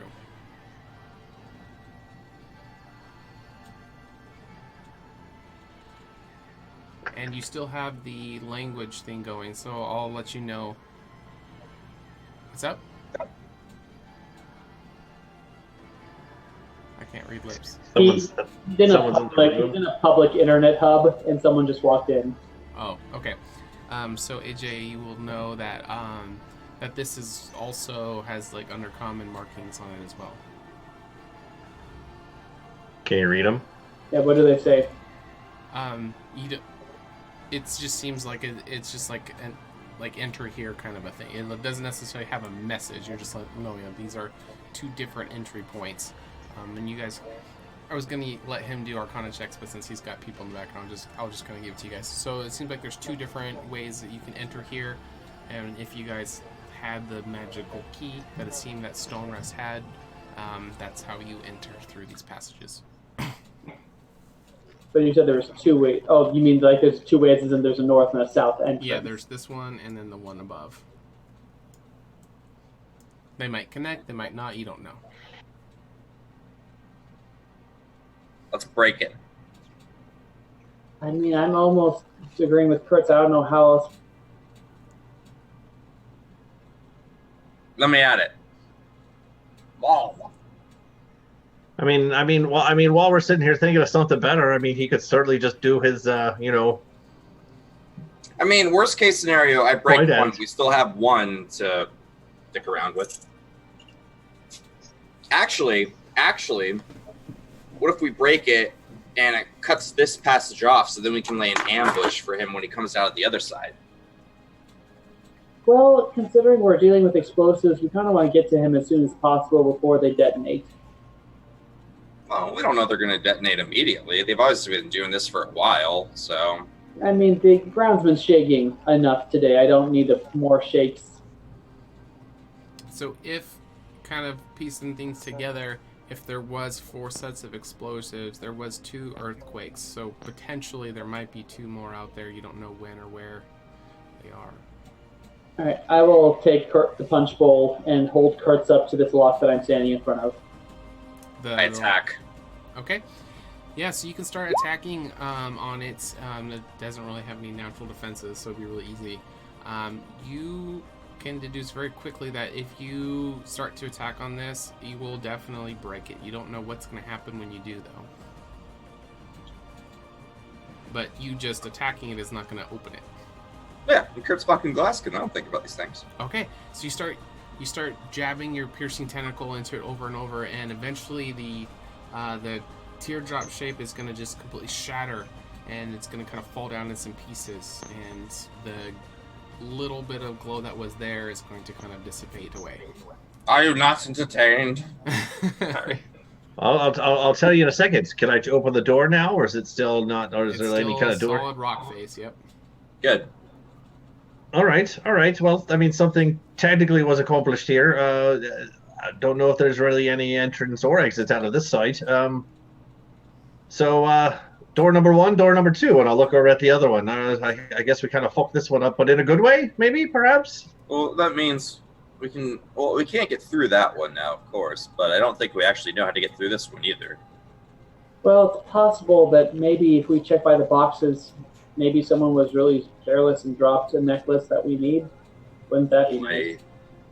Boy, if that happens, I'm going to drown myself in this river. Alright, so if you search around the boxes, there doesn't seem to be anything else that you guys have missed. It just seems like you guys don't have the thing needed to pass through at the moment. Can I do an Arcana check on this thing? On the broken one or the whole one? Both. Okay. What are you trying to find out? Go ahead and make the check and tell me what you're specific. Well, I mean, we know it's magical, and we know it needs some kind of key. But, like, is the key itself magical? Like, what is the purpose of these? Like, do they create doors? Are they just illusions that they create? Like, what's going on here? It's a 4, so never mind. It's a wall. It's the undercomming markings look remarkably like a duck. Guys, we're gonna have a chat about something once we get out of here, and it's kind of bothering me. Yep. I think right, it's a message from the goddesses. I understand. Another time, perhaps. Hey, side note here. How bright is it down here in this underground cavern thing? Not very at all, actually. All right. Anyone have a torch or anything at all? I do. You have to wait about 5 hours. You're a squid. I appreciate the offer. Fuck. All right. Just Something we snap your haven't 7th tried. tentacle and it'll glow. No. Something we haven't tried yet is actually just trying to damage the thing that's in front of us. So we've tried to damage the mechanism, but we haven't actually tried to damage the Hold on. We have war picks. They're basically pickaxes.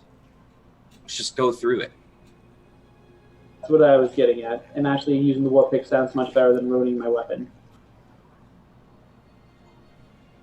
Well, I'll tell you what. Typically, I would say this is a job for Kurtz Gladskin here with his big, big hulking biceps, and you know, big strong shoulder muscles there. But Wait, yeah. Finley. Well, I mean, Urgra, let's be honest here. I know you can come with the guns here too, but Okay. Go ahead. we are not in our best of shapes and forms. You do realize you are a child at this point, right? I mean, I am very capable of wielding one of those things. all right. Well, okay, that's fine. That's fine. I mean, if you want to have a go, I think we have a bit of time here. Not a lot of time, but perhaps we can all just kind of get to our own devices, whatever have you, and maybe try to think of our way around. Because if you want to give a tally-ho right at the wall, I'm going to sit here for a bit to think of maybe there's something else we can't be doing. And Kurt Gladskin, Craig and Gladskin, do you perhaps maybe want to just take a bit of a gander here in the water? See, I mean, you got time. Maybe see if there's anything you can find down below that might be of use to us at all? Or Yeah, I mean, honestly, I could check out that tunnel and see if anyone drops something along the way. I mean, the current's fast enough that I might have just pulled something off someone. Yeah, we have time. Not a lot, but I mean a bit. We have a couple of explosions here that might be coming our way, so the quicker the better. But yeah, this is better than doing nothing, perhaps. We could just leave. Well, I had a bit of a thought about that. I know Urger wants to get whacking away there, so I don't want to hold her up. So if you want to get cracking on the whacking, that's fine. I disabled your camera, AJ, if you can hear, so you're totally fine. Take as much time as you need to get set up. Nobody can see you around the ship. You're good. One thing I would like to try to think about here, DM, while Urgra is doing her best Seven Dwarves impersonation, and Kraken Gladskin is down in the 7 seas of the caves here. I would like to try to just kind of close my eyes for a little bit and just kind of think for a moment. Smoke a pipe if I need to, just to concentrate a little bit, and think about where we are in relation to up above. Because technically we were, we dove under and then went under, and then, we all have gone through this cave. Mm-hmm. And you said it was pretty much a straight shot. It didn't really curve around too much. So based on where we were at the edge cliff, and here's the hole, and then it goes back underneath this way. This underground cave has to be underneath something that way. And then also the side note that I also want to kind of ponder here while we're mind chipping away here, Minecrafting, is also not only where we are now in relation to above, but what is also on the other side of these doors in this direction. So where we are and where this goes in relation to above. So when you've went down... Good. You're good? Okay, I'll turn you back on. Should be good. Can you hear me still? Yeah. Yeah, we can hear you. Okay, good. Sorry, this got unplugged in the process, so... No, you're okay. Yeah, I turned off the camera, so it was fine. You're good, dude. So it kind of... So the hole that you guys went into kind of went northeast of where you were, and then it went in a little ways, and then this stuff seems to be going west. So it may or not be underneath some of the upper areas that you guys haven't really explored. Yeah, because based upon, Kurtz has been back and forth through a couple times. We've all gone through here once. Even just from the memory that I have, is that when we came back through from where we went through the original Invisible Wall, and then we went down into the bar area, and then we went down this way to the side, and then Kurtz went underneath. So we're already way past the bar. Yes. And then we're going back, and we're not even going back the way that we came, because the way that we came was actually this way. So we're actually going this way, and then whatever ends up over here is also going this way through. So we're all the way up here somewhere. All right, that's fine. That's all I wanted to try to think about for a little bit. Yeah. On that note, since I am a cartographer, would I be able to more directly sort of ascertain where we would be? Do we have a map of the cave up top? Somebody did. Who took the map? Yeah, we have the map. I don't know if it's me or... I could have sworn I would have handed it to you. I found it, and I handed it off to Rin.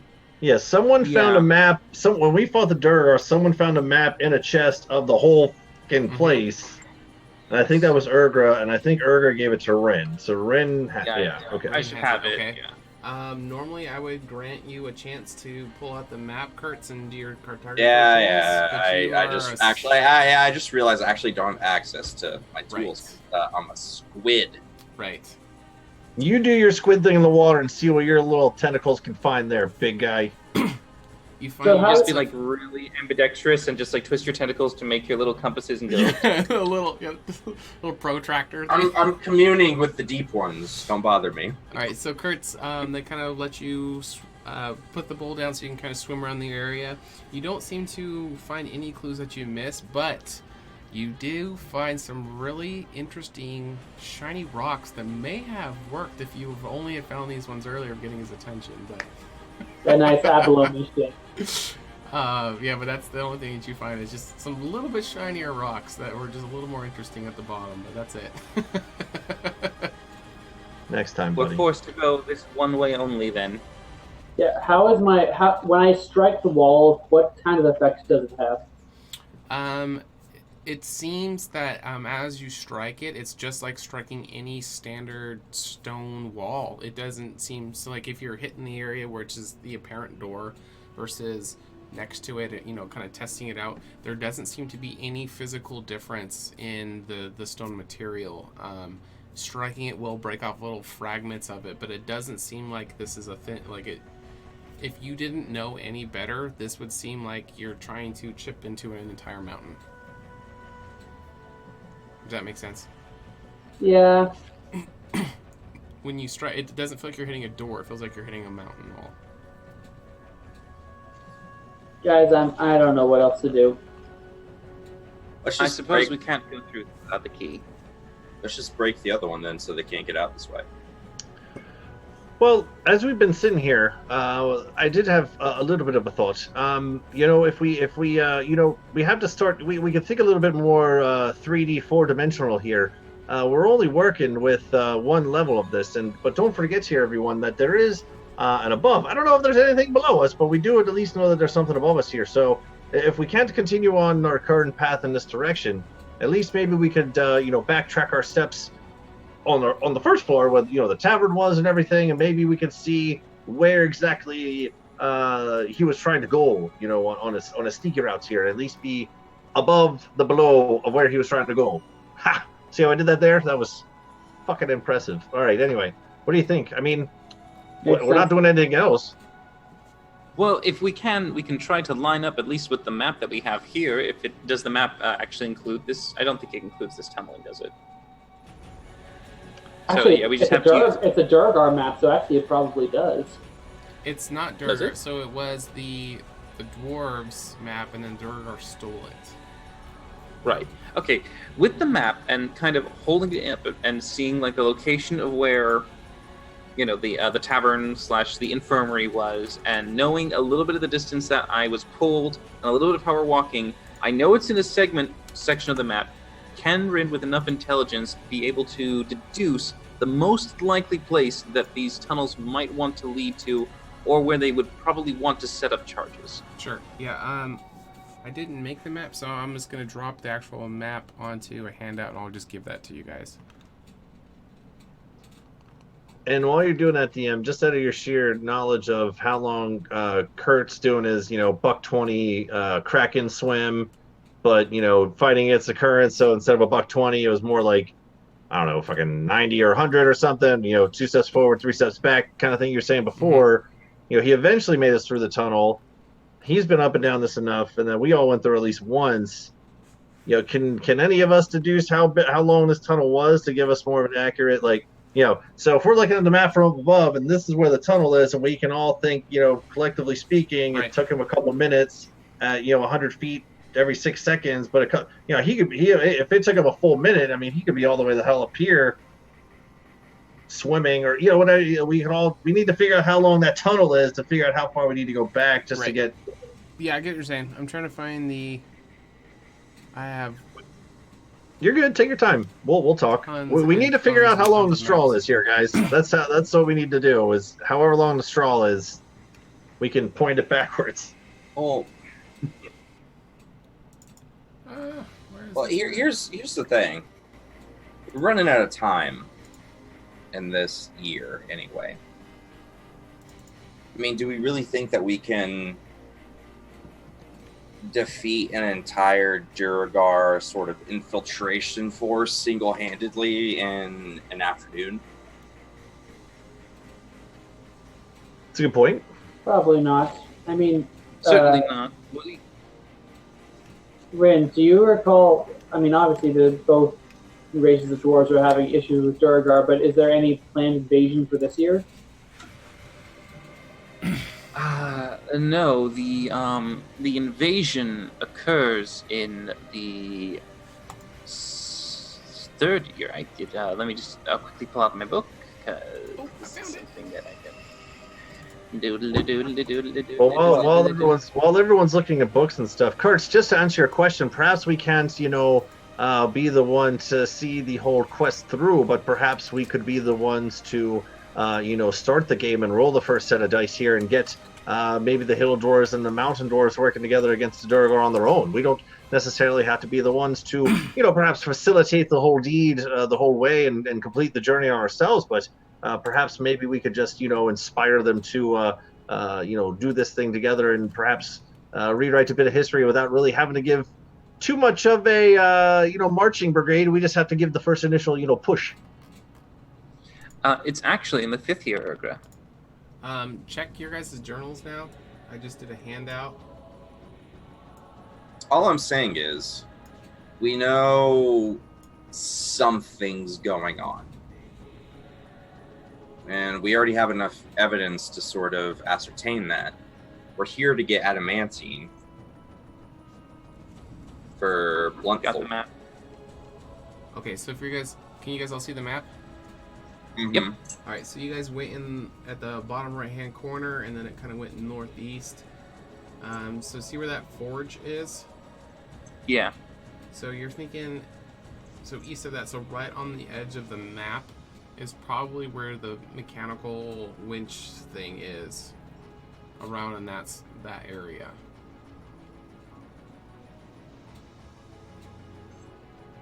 I'm just saying, maybe we need to take a step back and start thinking about our next step in the bigger picture, as opposed to fighting a war that hasn't even begun yet.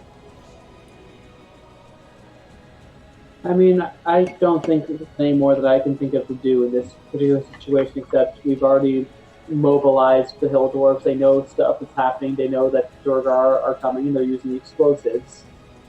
I don't know what else you can. And we gave the missive to Brightcoat from Bluntthorn between the treaty for adamantine, so that was done. I mean, honestly, I think we should start thinking about. We've worked this entire week to help other people. Maybe it's time we start helping ourselves and set ourselves up for the next year. How so? Well, we know what's coming. We know what's going to happen. And we know that exactly 1 year from tomorrow, we'll all re-inhabit our bodies or whatever happens, how this works out. We know that the Cult of Chaos is either infiltrated or is active within Candoria. We haven't seen the Shroud yet. No, you haven't. Most of us haven't. And you did say you would return to them, Urgra. That was a promise I made, yes. I'm just saying, maybe it's time we pack up our bags with the dwarves and at least make our acquaintance with them before we move on. I mean, to be honest, I think we've all made changes in our destinies that will have long-standing repercussions, and we honestly don't know how those are going to affect us next year. I mean, I'm captain of the Temple Guard. Finley has a child, and well, I mean, no offense, you're still just a child, half orc, on her own.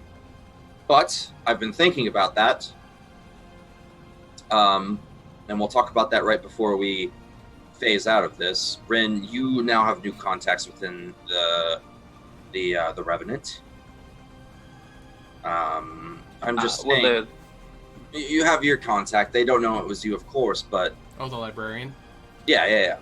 But that's not to say that now you've already gained the knowledge that you went out to gain. Now it's just a fact of honing your skills. Maybe forming a base of operations for ourselves is something we need to look forward to. Or plan for, rather.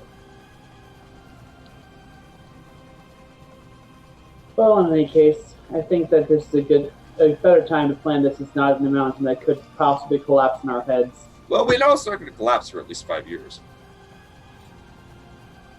Well, there will be some troubles. I can say that for sure.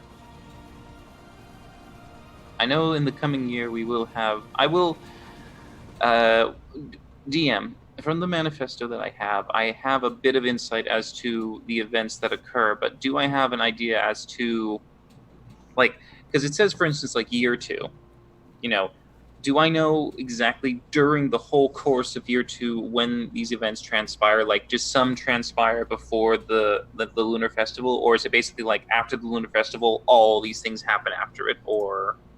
Sure. How does that, sure to which one? Which line specifically are you talking about? So, like, in year 2, it says, like, monsters begin attacking, Mm-hmm. Temple of Divine continues to have trouble, the Bane deal with the Resistance, the Revenant try to deal with monster attacks, and the Shroud deal with strange sculptures. Now... Hold on, the fucking weirdest thing the Shroud deal with are sculptures? They're probably animated. Wow. That's a bit more of an issue. So it's one of those where, do I know, is it like a continuing thing throughout the year? Is it like a thing where it's going to be kind of over a course of the time? highlights for the Lunar Festival week? So during the Lunar Festival, a lot of this stuff is happening. Right. Okay. All right. Because I just need to know what I'm going to basically be relaying to. Right. This is kind of Victor, or right. This is the kind of the roadmap to kind of help you in deciding which years to go to for what things you guys can anticipate while going to that week. Don't forget, you also agreed to help my wife be evacuated to Kentucky. Oh yeah, absolutely, Kurtz. Yeah, we could definitely do that. That's not a problem. I kind of feel bad actually. We didn't really get to that, we could still try to do that here in this year, but we could always do the next year thing. Kind of a perk of being a time traveler. There is we can kind of pick choose where we go, I guess. If that's what y'all want to do, that's fine. I know we don't really have a lot of time left in this week here, but again, just kind of going along with what you're saying there, Kurtz, we don't necessarily have to see this the whole way through, but perhaps we could be the ones to, push the first domino here. And, the first domino could very well be just letting someone know. I mean, we've already talked about, there could very well be cahoots in the mix between the Mountain Dwarves and the Hill Dwarves having, someone, hiding in the shadows kind of thing and relaying information or something. So we already have this might be one lead on our own. We don't know if it's true, but at least we could maybe point some fingers and just get out of here and then on to the next thing. I mean, is that what we're kind of thinking here in terms of Miss Brightcoat here, knowing about Stone Sleeper guy over here? I mean, I just don't see what else we can do, honestly, without, forcing the agenda. I don't think we really need to force it. I think again, just I really liked my domino metaphor there, so I'm gonna go with that, right? I think if we could just set up that first domino and then click it over there, and let them kind of deal with their own. Perhaps when we come back here in a year or two, we can see how far the dominoes go. Maybe they settle their own thing between the dwarves and they, unite against Duragar and do all that fun stuff. And if not, we'll take it from there. But at least that's the way we know. Well, Finley, what dominoes do you think we have yet to push? I don't know what else we can think of. This is the only one I can really think of, honestly, at the top of my head here, is this guy who kind of gave us the slip, who maybe kind of played us here a bit, and might be the mole, if you will, of at least one side of the story. And, perhaps if we can find one, it gives leverage or, continuity or evidence that there might be one on the other side too, and then maybe that's something they could find out. All right. Do we know how we can get out? Is there another way? Do we have to follow the river up? She said there was a supply line. I imagine we get back to the infirmary the way we went in, which is just... I meant out of the underhill tunnels. I imagine it's fairly simple. I mean... Well, we can't use the tunnel we went through. It collapsed. So, it kind of branched off. So you guys came in the main way, came to the infirmary and talked, and then they led you back in that one, but then through a different way. That's the one that collapsed. And you all right. Yeah, you guys made your way back around, so you could still use that one to leave the area. All right. I say we go back through the jacuzzi jet and then give them all the warning we can, and then we head out. That's fine. That's fine if that's what you want to do. I mean, we're just banging our head against the wall down here. I mean, quite literally, actually, if you think about it. This time. Let's try to return as best as we can back, I suppose, we'll go to your halfling town, I suppose, to use the teleporting circles. Yeah, sure. Yeah, that's fine. You do that. Yes. Okay. All right. So you guys want to just fast track that then, or do you want to do any additional RPing? I mean, the only thing we can really do down here once we get out is let Miss Brightcoat know that that's who we think their potential mole is, and we don't know where he went. Oh, I already told her that. Yeah, you kind of dropped up. Yeah, exactly. We think he went that way. We'll point on the map where... Okay. There's explosives, and they seem to have a line set up. They're ready to make a tunnel, bring down your tunnels, or invade, something like that. Yeah, she'll relay. They'll start doing some investigating, and anybody who's available, spread out and see if they can search all the tunnels, see if they can find where the explosives might be or anything like that. And they'll say they'll handle that part. You guys did more than enough. She will actually give you guys. Money. Give us. Let me find it. 200 gold pieces for your troubles. Oh, all right. That's. I mean, we tried the best we could. We did take out some Duragar while we were down here, so I guess a little bit of payment for that. Oh yeah. We also give her an unconscious Duragar to question. Yep. So she'll be super grateful of all the services you guys have, and she says, if there's anything that they can assist you guys with in the future, just to come find her. But they have to deal with the Duragar and then looking for these explosives and stuff like that. So they have a lot on their plate, and they're totally okay with you guys leaving. You guys did more than enough to help start their. Quick question, DM. Is there an established banking facility of any kind in Candoria? No. No banking. No. Well, just give it to me. I'm honestly the only law in Candoria. I want to put my best faith in the fact that the only reason, out of game here for a second, the only reason that our dear friend AJ, aka Ren Anoran, would be asking if there's a banking system in a time warp game, I can only hope that you're looking for some sort of put your money into an IRA or a trust fund, try to collect some interest. Is that where you were going? Because God, I really hope it is. You want to get on the ground? It was a little bit of that. You can always try burying it in a secret location and come check on it. That was the alternative one, yes, but That's fine. I was going to just tell Kurtz once we have this. We're doing the walking and talking kind of thing? Like Sure, as we're doing it, we're like, we can Sure. pull. You guys can Sure. go out through the water. That's you can amazing, talk to, dude. Brightcoat on the way out, I and then love start your trek back to Flurgan for the teleporter. I'm assuming. Yeah. I was, Okay. Yeah. So because we have to walk there. There's no easy access to this location. I just It takes a day to walk.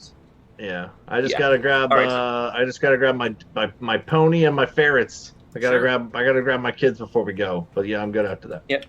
Sure. And I mean, for half the journey, we're going to be carting over a Nautilus. So. Okay. Yep. And there's probably about 5 hours left, but it's going to take.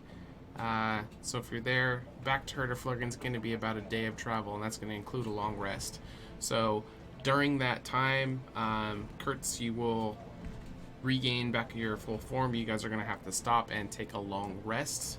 You guys have plenty of time to talk about tabletop stuff, strategy, how you guys feel about everything. There's going to be campfire moments somewhere in there, also lots of travel. So so that was the end of day 5, or near the end of it. So it's going to be a whole 24 hours. So we're going to be in day 6. So we're at the end of day 6 by the time you guys get to Flurgan. But before we get there, take it away while I edit this. So we're All right. So at the moment, Kurtz, we don't necessarily know how much of this we retain, and we don't know what our futures or our current selves will do with this profit. In a way, they might be very stunned and surprised to see this. But if we do invest in something, I know we were thinking about investing in Miss Honey's business, but I don't know if she's around currently, nor do I know if she has even anything established at this time. Probably the best thing I can imagine that we could at least hold is some form of property. That would probably give some solid, I guess what you would call insurance of retaining a value. Once you own that with a deed and title, you certainly have basically invested into a realistic thing. I agree. Do you know if there's a place that you could purchase for the captain of the guard in Candoria, somewhere where you would obviously say you need to take up residence? Well, I imagine that Tavaria will give me a home. If not, I can always just buy one with the shares and sale of my farm back in Sheffield. So you are going to try to move everyone here. If you're going to move such a huge populace, you're going to need to have a means to be able to house them. Well, what I told Tavaria as part of our deal is that she would provide housing and jobs for all citizens of Sheffield. The ones willing to move. That's quite a large task on her part, still. True. I also Well, told her, however, that it was a war party that was about to raise and destroy the village. That's fine, yes. Well, to help perhaps maybe retain some value, one of the things that we can do if we feel like there's 3 things I know we can do with our currency if we fear that it might be eliminated somehow in the next coming years. We can certainly try to hide it, treasure bury in a way, a location that only we might know. The other, of course, is to invest it into something, be it property, be it anything like that, for us to purchase like an item with like a single value to it that will not necessarily be easily lost. Or you could invest it into someone else. The trade bars, I mean, they makes it easier to carry, but it's a single way to hold on to something. But how do we know that ourselves will not spend it or lose it or do something like that? What if we start building a compound? And well, yes, if you invest in property, land. Invest the money in land, and then the people from Sheffield we asked to come over, and a sort of fiefdom. They are mostly farmers, so they grow food and can basically take care of themselves. They begin building a stronghold, walls, things of that nature, and we know more than anyone what's coming. So if we have food and we have defenses and people who also understand what is coming, we can start building our own sort of militia, army, resistance, whatever. You might Well, have to do a little bit outside of Candoria, but Right. The thing about investing here, I'm gonna get the thing about investing here, especially if it comes to land or something, is what's nice about that kind of investment is they're not making any more of it, so it's always a good time to if you can get some money, you can kind of thing, and so maybe perhaps in Candoria, since it is kind of on the up and up and things, this might actually be a great time to get on the ground floor of some prime real estate here. I mean, how much? I'm not much of a. I haven't really bought land before. I'm more of a seer of the world kind of thing. But since we're kind of getting a second shot at this here, and we're talking about settling down some roots, Kings Grove in the future was actually kind of a prime real estate place in / outside of Candoria. Perhaps we could just make it our own and still maybe have it be that for King later on the road if we ever get to do that again, or have him and Queen and everything. But that was actually kind of nice prime real estate right there. I'm just throwing out ideas. We may even want to go where we found him, deeper into the woods near a source of water and a little more secluded. I don't know. I would not suggest going too far away from Candoria due to the fact that being nearby, you will have the means to have your guards and your other armed forces within easy reach to be able to defend it. And I do know there are going to be increasing monster attacks in the forest and nearby surrounding land. Having your neighbors, your kinsmen in the middle of a forest without any connecting road will probably be a detriment to them.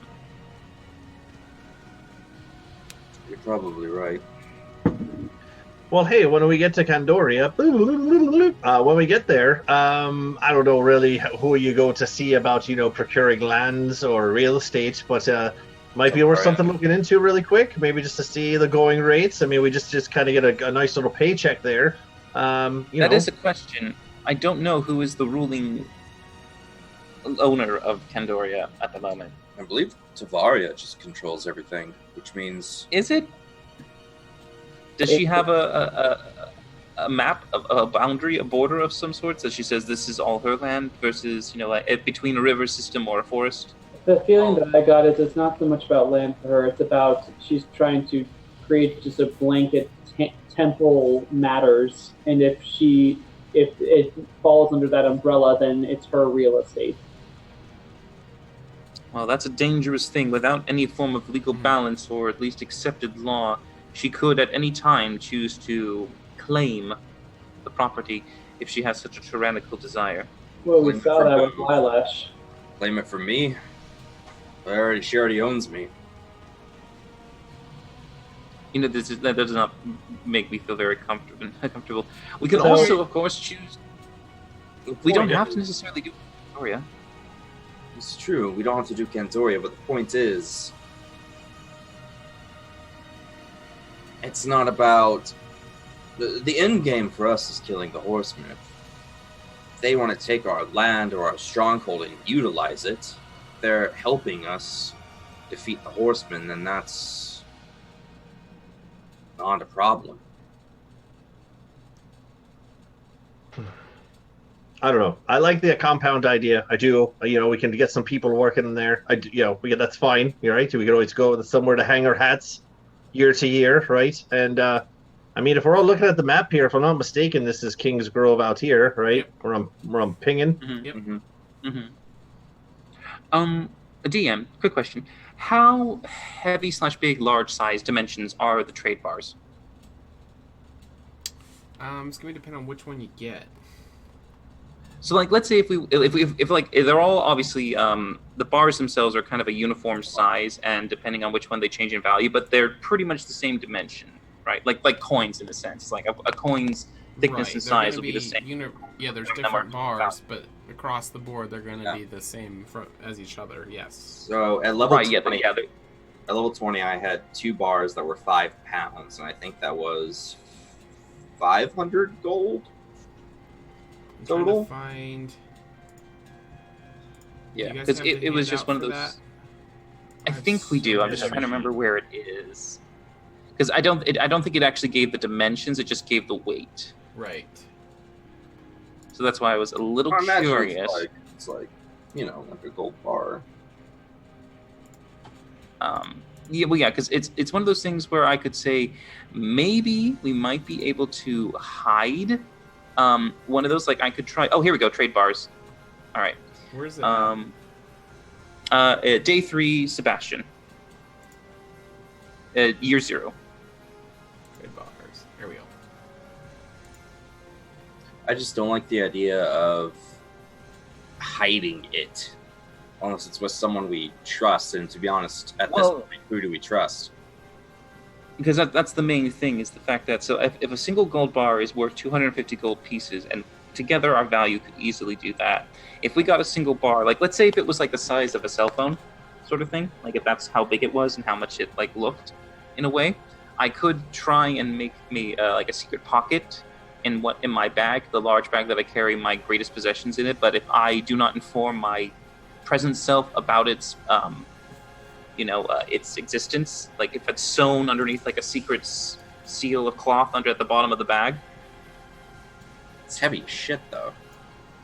5 pounds is not too heavy, but it might be a little bit. But I could try. It's noticeable. We could also try to do that. Is there any other person? Something.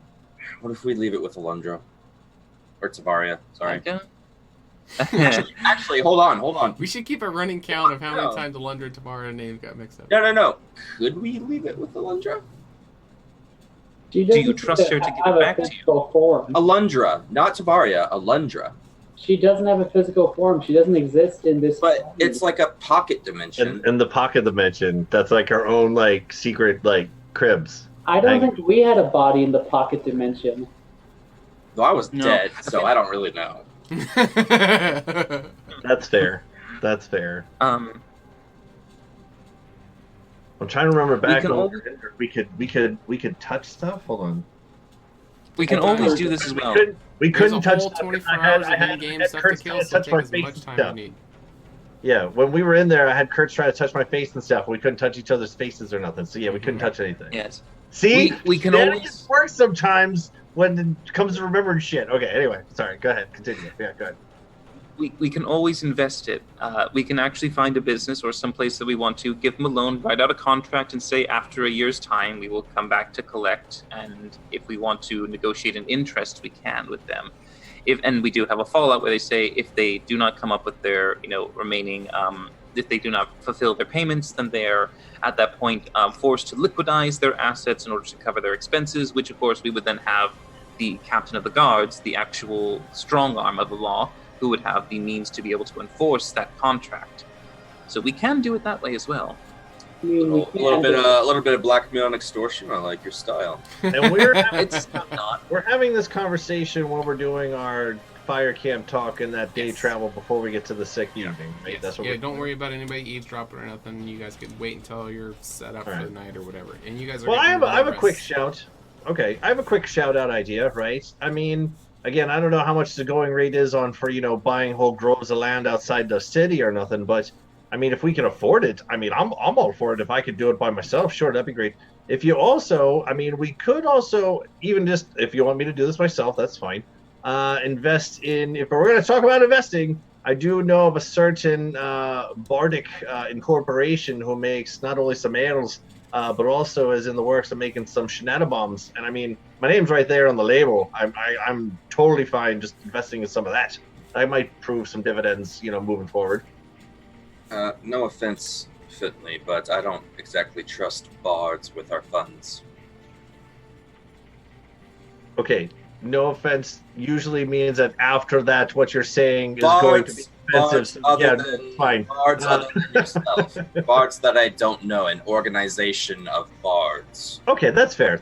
I mean, you guys have been to Dorfus before, and I mean, when it comes to Banff, they're an up-and-coming organization, and truth be told, I know what they become down the line, which is a very, widespread across the continent here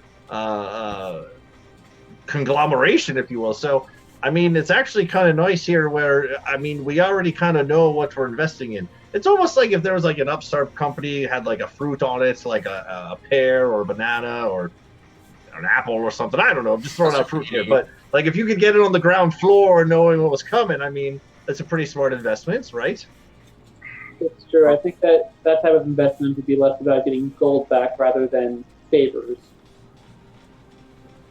Favors can pull clout too, man. I mean, it's not always about gold and coppers. I mean, It is true. It is true. And at the same time, don't forget you can also invest in the economic growth of certain industries or businesses. If you wanted, for instance, to perhaps make better military and arms, you could invest in blacksmiths and try to see if they would actually make a deal and arrangement to arming the guards with better tools for their jobs. Or you could try to work it to masons, architects, and builders to actually create walls and perimeters around the cities.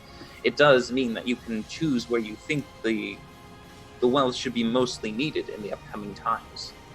Well, I think with my position and my wealth from selling my land and farm and assets in Sheffield, I'll have plenty to give back into Candoria to make it something more than a wretched hive of scum and villainy that it is.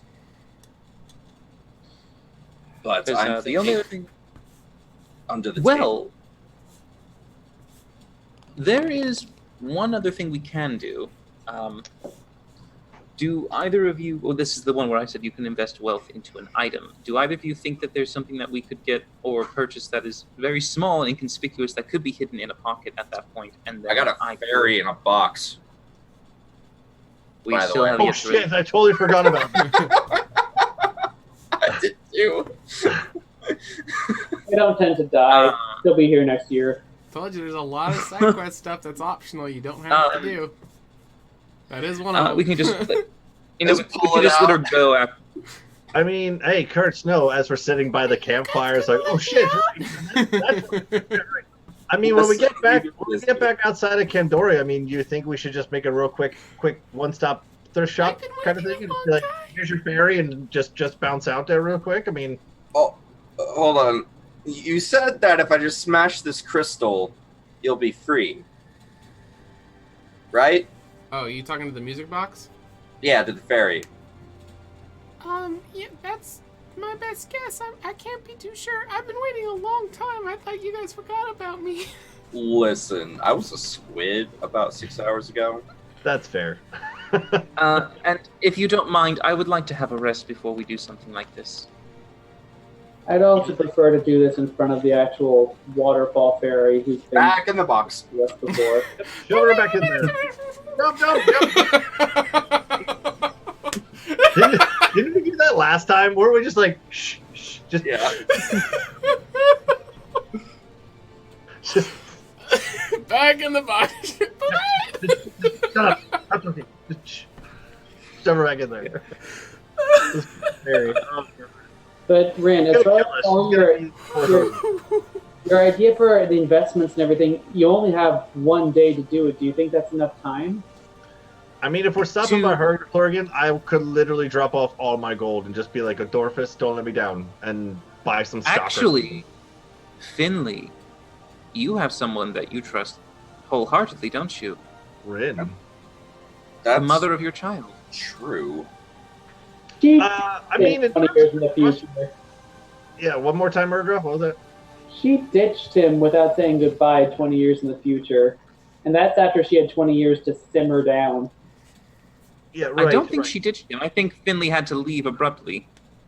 There was that whole apocalypse thing that happened. I mean, sure, that was going on too. I mean, I like that you're brainstorming there, Rin, but just siding with the lady of the group here, yeah, that's more one of those things where, I mean, I certainly trust her and everything, but, there's not necessarily a very well-forged bond there or nothing. That's just... Well, bondage, but not bonds. But hey, we're thinking, we're all thinking and everything. That's good. That's good. Okay, how's this? We give the money to myself. No one can steal it. I'm the captain of the guard. If someone does steal it, I will hunt them down and cut off their fingers until they tell us where it is. I mean, And when What I if say you spend us, it?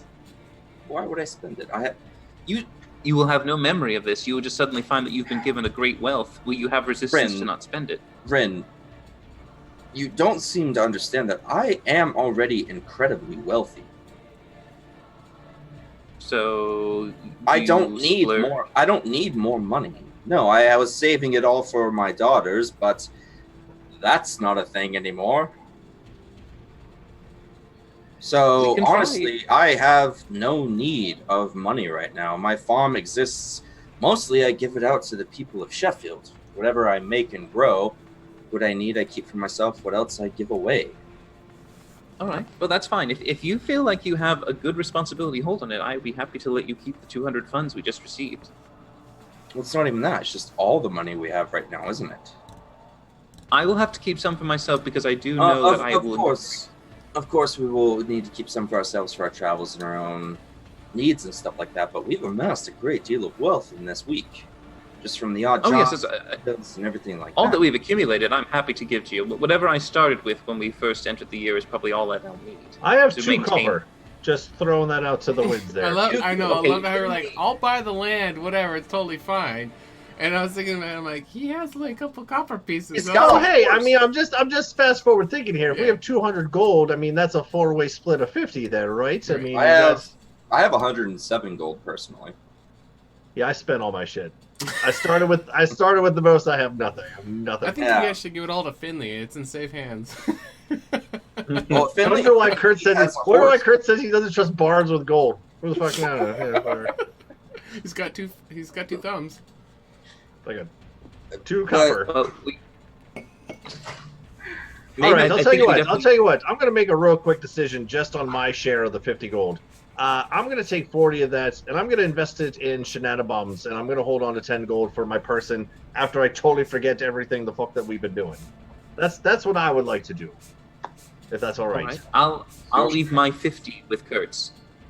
Ergra, what do you wish to do with yours?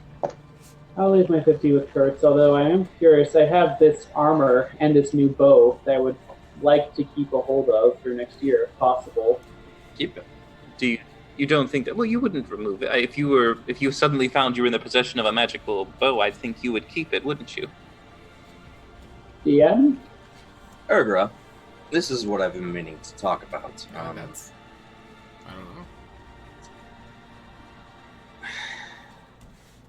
I am absent.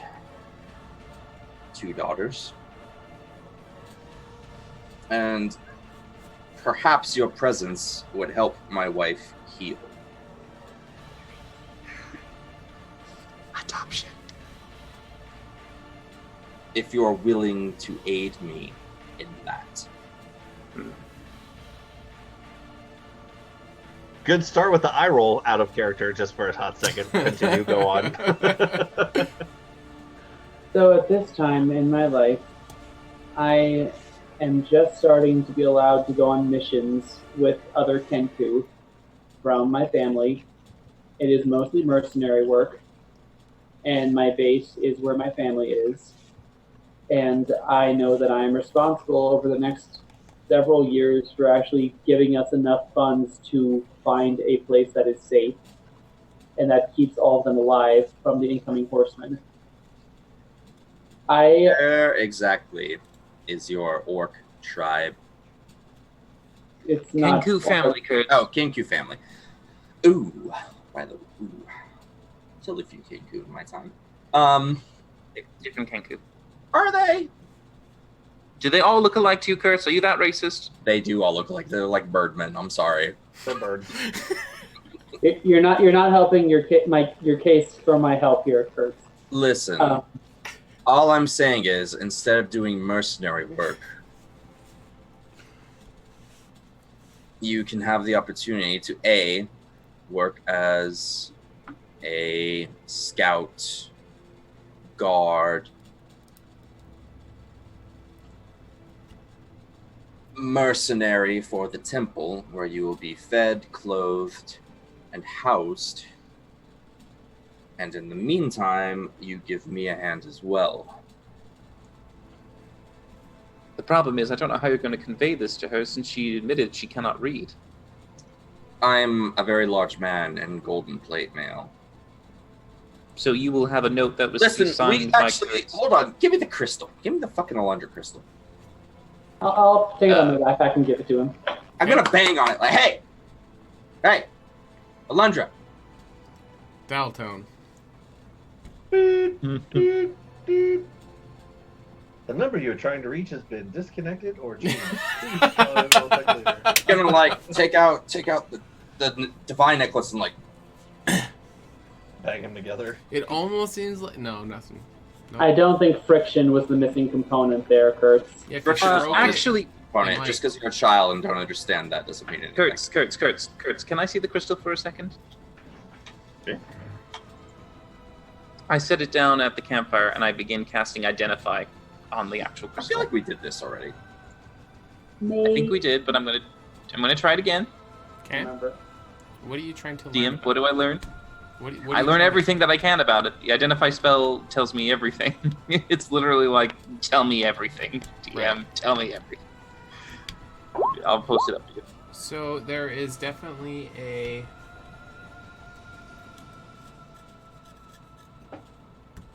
I'm reading. Yeah, I've actually banned the Identify spell from most of my games. Yeah. Aw. No, it's okay. So with the crystal, there's definitely a Lundra's presence that you can detect within it. But as far as communications, that's gonna have to wait until you get to the void. You're not Alright. able. It's not a Sadly- cell phone. You're not able to call her, commune with her. It does seem that this crystal is the thing that is allowing you to time travel, and so Right. So if You we guys destroy kind it, of we're just stuck your in. lives are saved. I would. Last moments pulled into the void and kind of bound with this crystal. So there's definitely an importance that the presence you can feel off of this is like of grave importance, and then you need to protect this Right. because you're being able to stay in this time loop is tied Yes. to the crystal. My guess, Kurtz, is that this we cannot use it to contact her. I think it is a means to more or less be a safe harbor for us, to allow us not only to transition between the timelines, but to also probably prevent any problems should we perhaps find a very untimely demise. So it might be something to keep a hold of and not destroy, but at the moment it's not a communication line. But as I'm doing this right now, I'm going to be also examining something else, and I pull out just a single sheet of the paper from the actual book that I stole from the dwarf, and I cast Identify on that. What the fuck is that? It's just paper. They're Listen, I know magic. Ren, you might believe that I don't, but I actually am well trained in it. My wife is an elf. Why are you casting All right. magic on that piece of paper? Because I want to see if there's anything magical associated with the paper. It's a pretty obvious. What is it? It's paper. It's paper. I don't know until I cast Identify. If it's something more than It's just paper, I need to cast paper. Identify. How do I know if I It don't know says by Dunder casting Mifflin. Identify? No, I was kidding. No, Dunder Mifflin. so Dunder Mifflin. Dunder with these Mifflin. pages, there seems to be. Okay, so I'll just tell you.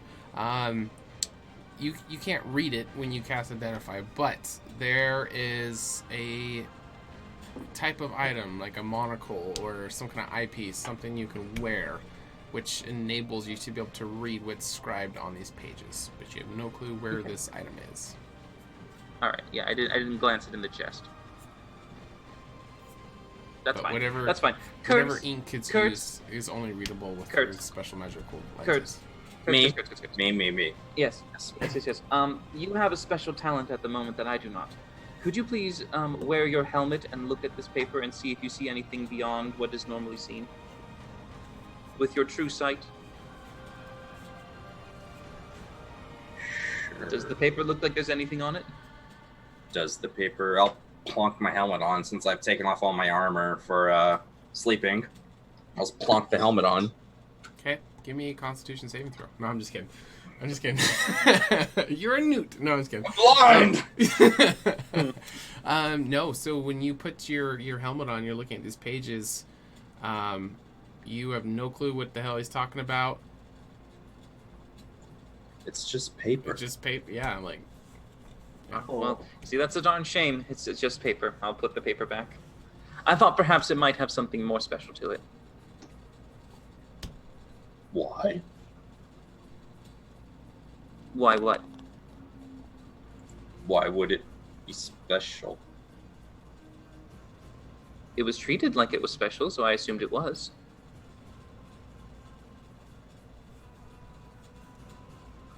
You know what? I don't care. I don't care. Okay. Go on to bed. Before you go, a girl will come up to you.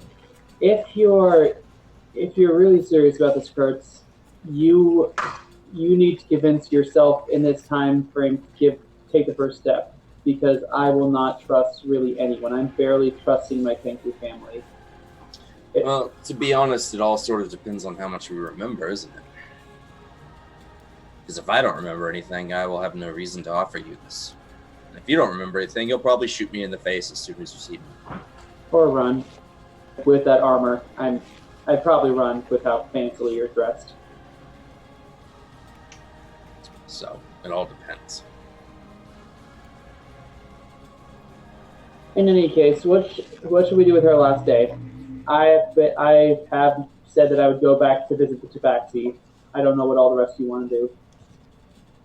Well, while we're around the campfire here for the last part of this, I've been working on some labels, right, for my shenanigans, and because I want to drop this off with the Dorfus when we get there, right? I think proper labeling, trademarks, logos are important. I was thinking maybe how there's the treble clef. I mean, it almost kind of looks like an S.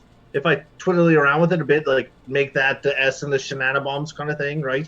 Or if I take a standard note, right, like that one there, but then put a little fuse on the end, that could be kind of cool, right? Shenanigans and musical notes. Okay. I got a little bit of playing around with it a bit, but if I give it to Banff, they'll probably put some Banff flair on there, but what do you think so far? Does it look kind of cool? And I'll just show you guys pictures that are very horribly, drawn and shit.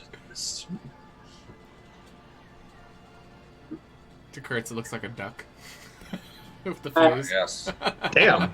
There was literally no performance check or anything. Just it looks like a fucking duck. All right. Well, I thought my drawings were actually kind of good, but okay, that's fine.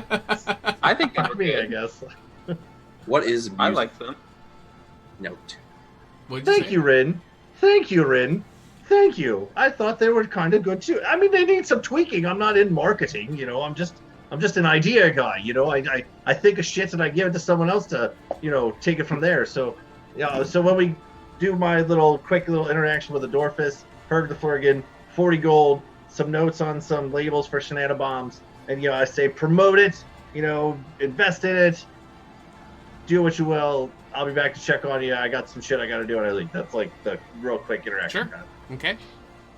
And I'm gonna keep 10 gold on my person, so once we bamf out of here, see what I did there? When we get out of here, I still got some money on myself, so I'm not where'd all my shit go, kind of thing. Okay. So are we moving on to the next day? Yep. Dilly. I think we're just Dilly, thanks for the follow. Going to the shroud, and I have no idea what we're gonna do there, but. Well, we are making our way to Candoria at this time. We're kind of doing a slight detour in the morning towards the waterfall to release the ferry. She can wait. What you guys wanted to work on? She can wait another year. So I'm going to the crowd. Once we stop the campfire stuff, we're gonna be approaching Herd of Flurgan at the end of day 6. She can wait. Finley's gonna run in there real quick to drop off the money and the notes for Banff, and then you guys can head towards the teleporter and go wherever you were wanting. You can go back to Candoria. You could take the teleporter back to the Shroud area, Urgra, if that's what you're wanting to do. If you guys were wanting, I think the closest teleporter to the waterfall, if you guys wanted to knock that out, would be Candoria. She doesn't matter. That's Kurt saying that. She's been in there this long. She's safe. She can wait. Maybe even Kurtz will free her just normally in the off time. Okay. Oh boy. That's my vote, at least. I mean, do we care? Shouldn't we? Just let her out. I don't. At this time, this is okay. No, I mean, if we have the time, we have the time. But if we're have anything else, We don't have to be by the waterfall necessarily. She just needs to be released. I don't trust this fairy. I don't know. I say we don't do it until we have the head fairy there to back us up or to confirm the story. Verifying. All right. What if that's what she wants, though? What if she wants to get next to the big fairy? Because didn't she say a hag imprisoned her in the crystal? Mm-hmm. I believe she did so, yes. What if she's the hag? Well, then when we talk to the waterfall fairy, she'll tell us the real story and we won't do it. Well, no. What if she's the hag and she wants to take us... She wants us to take her to the waterfall so that she's there. Well, then she'll be there. She'll still be trapped in the stupid music box. You think she can't mobily move herself from one place to another? Well, I'm just saying, if we release her from the crystal and she's a hag and then kills the waterfall fairy, what happens? I don't know, but yes, Kurtz, I would suggest you keep that on your person. If I was entrusted with that, I might be tempted to open it. It might be just over. Ooh, a piece of candy. So, I would say you keep a hold of that if that's the case. If that's the kind of hesitation we're going with. I've got an idea. All right, Ren, I need your help with this. All right. I want you to stand behind me and make it look like you're gonna do some crazy magical spell shit. Okay. Can you do that? Anything in your particular? illusions? Just like if this fairy said the wrong thing, you would burn her tiny little soul into oblivion. All right. I want to know if she's actually a fairy. Because if she's actually a fairy, there's no reason we can't release her now. Okay. Agreed? All right. Party? I'll stand behind Kurtz, and I will do what I can to make him look threatening with his threats, and I'll adjust it accordingly, depending on what he does. I'll be in full plate, too. This will be like the next day as we're walking. Sure. Yes. Yeah, you guys could have already dropped off this stuff to her to Flurgan and all that good stuff. Yep. Where are you going to be opening or doing this, whatever it is? Like off the road. So we're not standing in the middle of the road talking to a box like, who sent you? Okay. I actually... He has an off-road map for you. Yeah, that bodes well when the DM does that. I'm just Where are you doing I'm this? just adjusting some stuff since you guys. Didn't think you guys were gonna do this right now, but we can. It's fine. We can do it. Why is it a problem that we're doing it right now? Because you Maybe have perhaps no to be idea how much teleported stuff somewhere. I have in Roll20, dude. This is an entire 3-year campaign worth of stuff in here. All right. So the music box. All right, have that up. Okay. So what did you say to her? I haven't said anything yet. I'm going to take us off the road after we drop off all of our stuff at Hergeflurgen. So I'm in full plate. I want Rin behind me doing his illusion shit, making it look like if she says the wrong word, we'll vaporize her. Okay. And then I'm going to open the box and look at this fucking thing with true sight. Is the first thing I'm going to do. Yeah. Okay. Yeah. Is there an illusion? And I discern the true form of anything as well, even if it's polymorphed. Yes. Okay. So when you wind it up, the gears begin to churn and the pedals. So the music box was kind of like a flower that was butted up. Mm-hmm. And you wind it up, and the petals will begin to fall away. And inside the glass globe, inside some kind of clear liquid, will be the dancing fairy. And so she had told you previously that she was captured by a green hag and was working for the waterfall fairy and asked for you guys to help free her. So that's where we kind of left off. Welcome everybody to the channel. Just getting everybody caught up with they didn't know what the music box was. So before, she was pleading for you to free her from this prison, and the plan that you guys came up with, the best way to free her would just be to just break the device, and that she thinks it would free her. So that's where we left off. So now you've done it. She's in there. She's kind of in her frozen dancer pose, and she's slowly rotating to the music that's kind of plung, pling, plung, pong pong coming from the music box. So what exactly were you wanting to say to her? Well, first of all, what do my true side eyes see? That's a good question. Yes. Okay, so you will kind of see, like, you'll see two things. So the dancer, and then you will also kind of see a second figure, which is her true form, and it is a little green witch hag creature. Ah! I knew it! Fuck you so all! I knew it! You can kind of see the little green witch kind of like this, while the dancing fairy is kind of, you know, that pristine pose that's kind of spinning around, and she's like, "Oh, I thought you guys would never open it up. You opened it a little while ago, but then closed it. I was beginning to doubt." Amazing. I'll just look at her, turn to the rest of the party. It's a hag. It's a hag. It's a hag. You're a hag. She is. I see her. No, I'm a fairy. I told you I was trapped in here. Deus Shut the Hag. door. I didn't know, but I knew. And that's Urgra speaking. This armor is blessed by the goddesses. You cannot hide from me, witch. I'm not a witch. I promise. I'm gonna bury I will her. start to make an aura of glowing holy radiance go behind Kurtz, making him look like he is Okay. divine. Like the gods start to improve If you to bless just him. free me, I can explain everything, and then the waterfall fairy can vouch for me. Silence, witch, before I turn you over to the high priestess. And I'll use Heart of Darkness. Okay. And she's kind of like still rotating. So like as you do your Heart of Darkness, right at this dancer, she kind of rotates out of eyesight. So you're kind of just waiting there in suspense until she finally comes back around, and then the little dancer finally sees the Heart of Darkness, like 20 seconds later. Just like with all the illusions that are going on, just glowing gold eyes and the echoey angel voice. Speak the truth, witch. Or I'll bury you here where no one will find you for another year. If you do not release me from this Whoa. prison. Bye!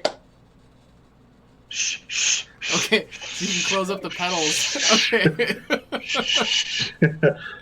Now we don't feel so bad about every other time we've done this. Now it's just more like. I don't feel so bad now. All right. I'll Wow. close it. I'll close it. Hold up the finger. Like, wait a few minutes, and then open it again. Okay. Please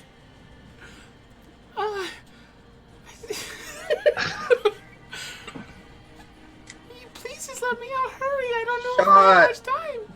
Be quiet, witch. I see your true form. Yes, you are maybe trapped within the crystal. I don't know. My next guess in my next plan of action is to take you to Tabaria. You know who Tabaria is, High Priestess, very powerful cleric. Burn you in holy fire. I will gladly light the torch. So, here's what's going to happen. You're going to tell us, A, why you're trapped in there, how you got trapped in there, and why the Cult of Chaos wants you. Or, I'll let you choose. I'll either A, throw you into a very, very deep lake tied to a boulder, or I'll take you to Tabaria and she can burn you in holy fire. There are so many things that you do not know of. And I'll just slowly start to close it up. Wait. How about we make a deal? No. Then my lips are sealed forever. Alright. Kurtz, stop. Just let's see what she says. And I kind of whisper in his ear very quietly. Sometimes you can discern more from their lies or intending to deceive than they really let on. Perhaps you might find some truth in whatever she says. I'll turn to Ren and whisper back, I'm honestly not smart enough to do this. Yes. Listen, I have one approach to every problem. Duck. Destroy it or ignore it. Destroy it or duck. That's it. Two choices. Yeah. Destroy it or duck and let that danger go overhead. Multiple meetings. Nothing goes over Same my word. head. My reflexes are too quick. I would Oh, catch boy. it. I would catch it. I can stand perfectly still that no one can see me. Yes. As you stealth charge into battle. Okay. All right.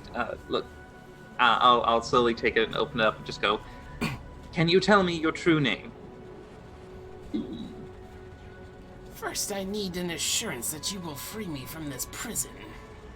I'm afraid not. The deal requires that both sides understand the full agreement. If you do not want to do that, then we are having no way to get to that end. Please introduce yourself. I shall introduce mine. Would it ease your suffering to know that I am missing my eye, so I am not at my full strength, so you do not have much to worry about? Insight I check. do not know too much about this. Okay, you want an insight check? Yeah. What do you describe to me what you're wanting to know behind the... So I've seen her in true sight. Does she have eyes? Okay, so the form that you saw of her, she did not have the hag eye on her face.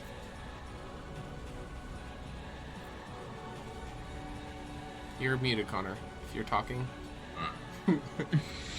So, per lore, there is an actual eye that they can create in a coven, and there's their actual eyes.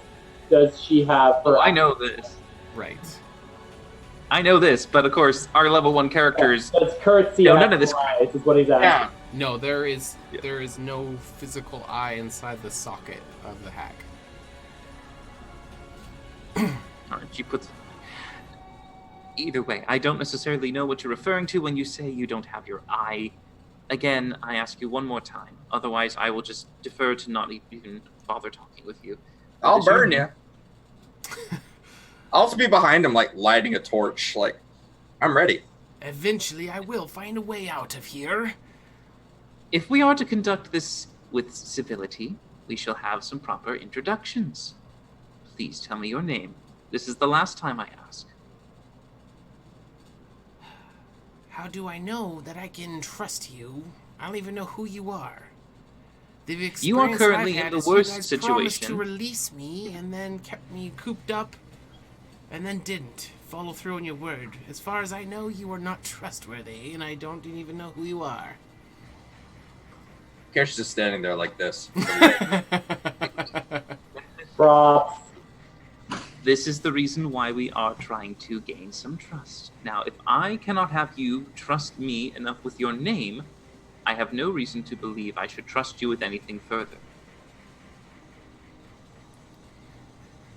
My coven sisters call me Ta.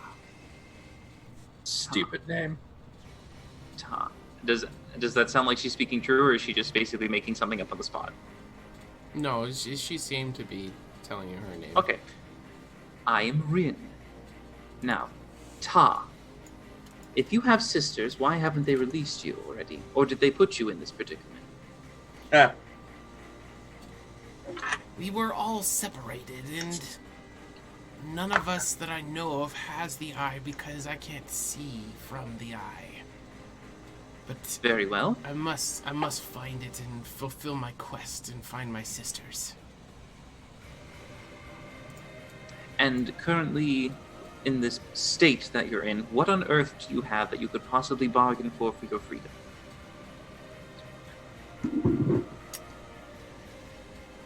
What is it that you seek? Perhaps I can help you find something you are looking for. Because me in this I'm state, I afraid- cannot provide you with anything, but perhaps we can make a deal. My freedom for my assistance for helping you. I would not trust your assistance. I would trust only information that you have. And if you don't have any information to share with us, then I see nothing that I can gain from releasing you. I do not trust you for aid. I only trust you for knowledge. Well, if I give you all the information, then how do I know you're going to free me? I'm not asking you to give me all the information. Just basically tell me, what would you be willing to share? Is there a secret? Is there a piece of information you might know? Or is there a location of something hidden that people have lost track of? Anything like that. Something that is valuable that you could say, I know this. Ren, your And greed tell is me the- showing. The most valuable thing that I even know exists is my hag eye. And with it, my powers are immensely magnified, and I could see into any questions you may have. What questions do you have? So you're a diviner. I've been called many things, and my power is quite impressive when I have my eye, but without it, I'm afraid I'm just a wrinkly old woman who is... You keep referring to this eye. Do any of you know what she means when she says I? What kind of check would that be, DM? I don't Arcana? think any of you have any history with a hag in your backstories. Not if you're gonna make us do a history check. We might as well not even fucking do it. That's the best thing I would Did do you is I say, guys- Finley, have you heard any You guys didn't songs or grab songs? any hag books from the library. But if Finley, were there any verses or tunes that bards would sing about creatures and monsters, talking about any particularly well-named hags or witches? There was that one song. It was like, "Hag, I need somebody. Hag, not just anybody. Hag, I said I need someone. Help me find an eye." Yeah. No, there was "I" in the song. Yeah, no, that makes sense. That's about all I'm really picking up what you're putting down here. You may have heard a song, or song that just entails of hags. They usually are in groups of 3. I heard a poem once. It was like boil, toil, and misfits. Yep, right. Yep, that's about the half of it. Yeah, no, that's pretty good. Listen. She'll speak all she needs to speak when she's on the pyre.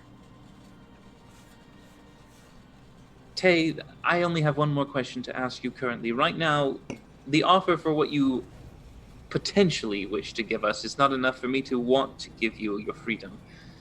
So the last question, I will try to let you perhaps persuade me to come to any arrangement with you. Can you tell me, why does the Cult of Chaos want you specifically? Did they want to free you, or were they going to use you?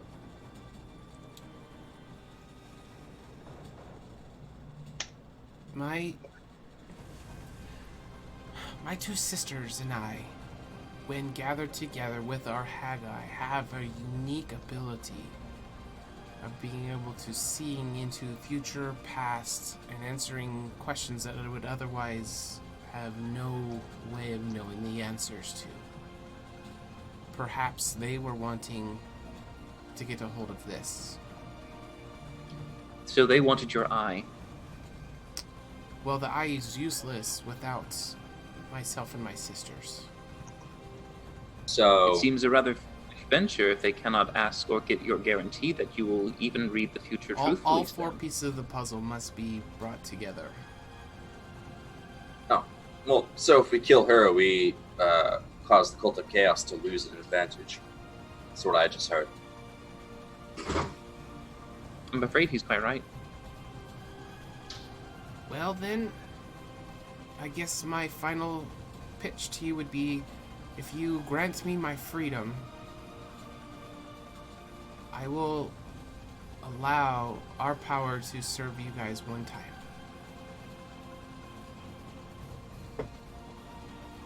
But only once. I missed all of that. I'm on a mission from God. Too many. I gotta be answers honest can- here. I gotta be honest here, everyone. I'm gonna pipe up here for this moment. I don't really trust this thing. I think we should just stuff her back in where she came from, and we'll figure it out at a later time. I don't feel comfortable with this whole situation here. Yeah, close the box. That tune is getting stuck in my head. You what? The melody's getting stuck in my head anyway. Are Alright, you afraid well- of what truth you may find? Oh, I'm afraid of you stabbing me in the back with your warty green hand. Can you imagine that, like, caressing you? I'm gonna. Where, and I know this is kind of like on our travels kind of talk here, but where are we having this conversation at? It's up to you guys, wherever you guys decided to. In the middle of fucking nowhere. Yeah. Okay. Like, I mean, literally- we had a whole day's travel. So between traveling and campfire stuff and traveling again. Okay. Okay. Put her away. Okay. All right. Yeah, you can close up the pedals on the music box and store it back away, and you will not be able to hear her soft little voice. And who's holding on? Who's holding on to the hag? It was Kurt. I'm That gonna was give her to Tavaria and say, "Hey, I found a witch burner." Does she float? That's the true test. Like, I mean, that will be the true test, because if Tavaria No. goes in, You think she's a member? to the Cult of Chaos, no. But I'm not going to tell her the link between this hag and the Cult of Chaos. However, I think that burning a hag will be most beneficial for morale within Candoria to show that the temple is rooting out the dark magics. The trouble is that once you kill something, you've closed off all other opportunities and doors. We If you don't want want this power. It's not. We don't want the power, Kurt. You have in your possession something that the Cult of Chaos needs. If this is a vital piece, then that means that they will do anything for it, and What it if we might lose allow it? you to have. Well, that's the question. Where do you think the best safe place would be? On your possession, perhaps. We're in the middle of fuck off nowhere, right? Mm-hmm. You guys really haven't declared where you're Let's- going yet, so. Dig a fucking hole and put her down in there. Okay. All right. We might want to make sure to memorize this place. Yeah, so like we're I'm a really cartographer, so Kurtz can make a map leading there that no one knows really what it's leading to, All right. except for us. And then we'll just dig a really deep hole and put the hag in the bottom of the hole. Okay. All right. I'll help. So- You know, whatever. I'll help with that. Where is this going to be? I'll put that in the DM notes on the music box. Halfway between Hergeflurgen and Candoria.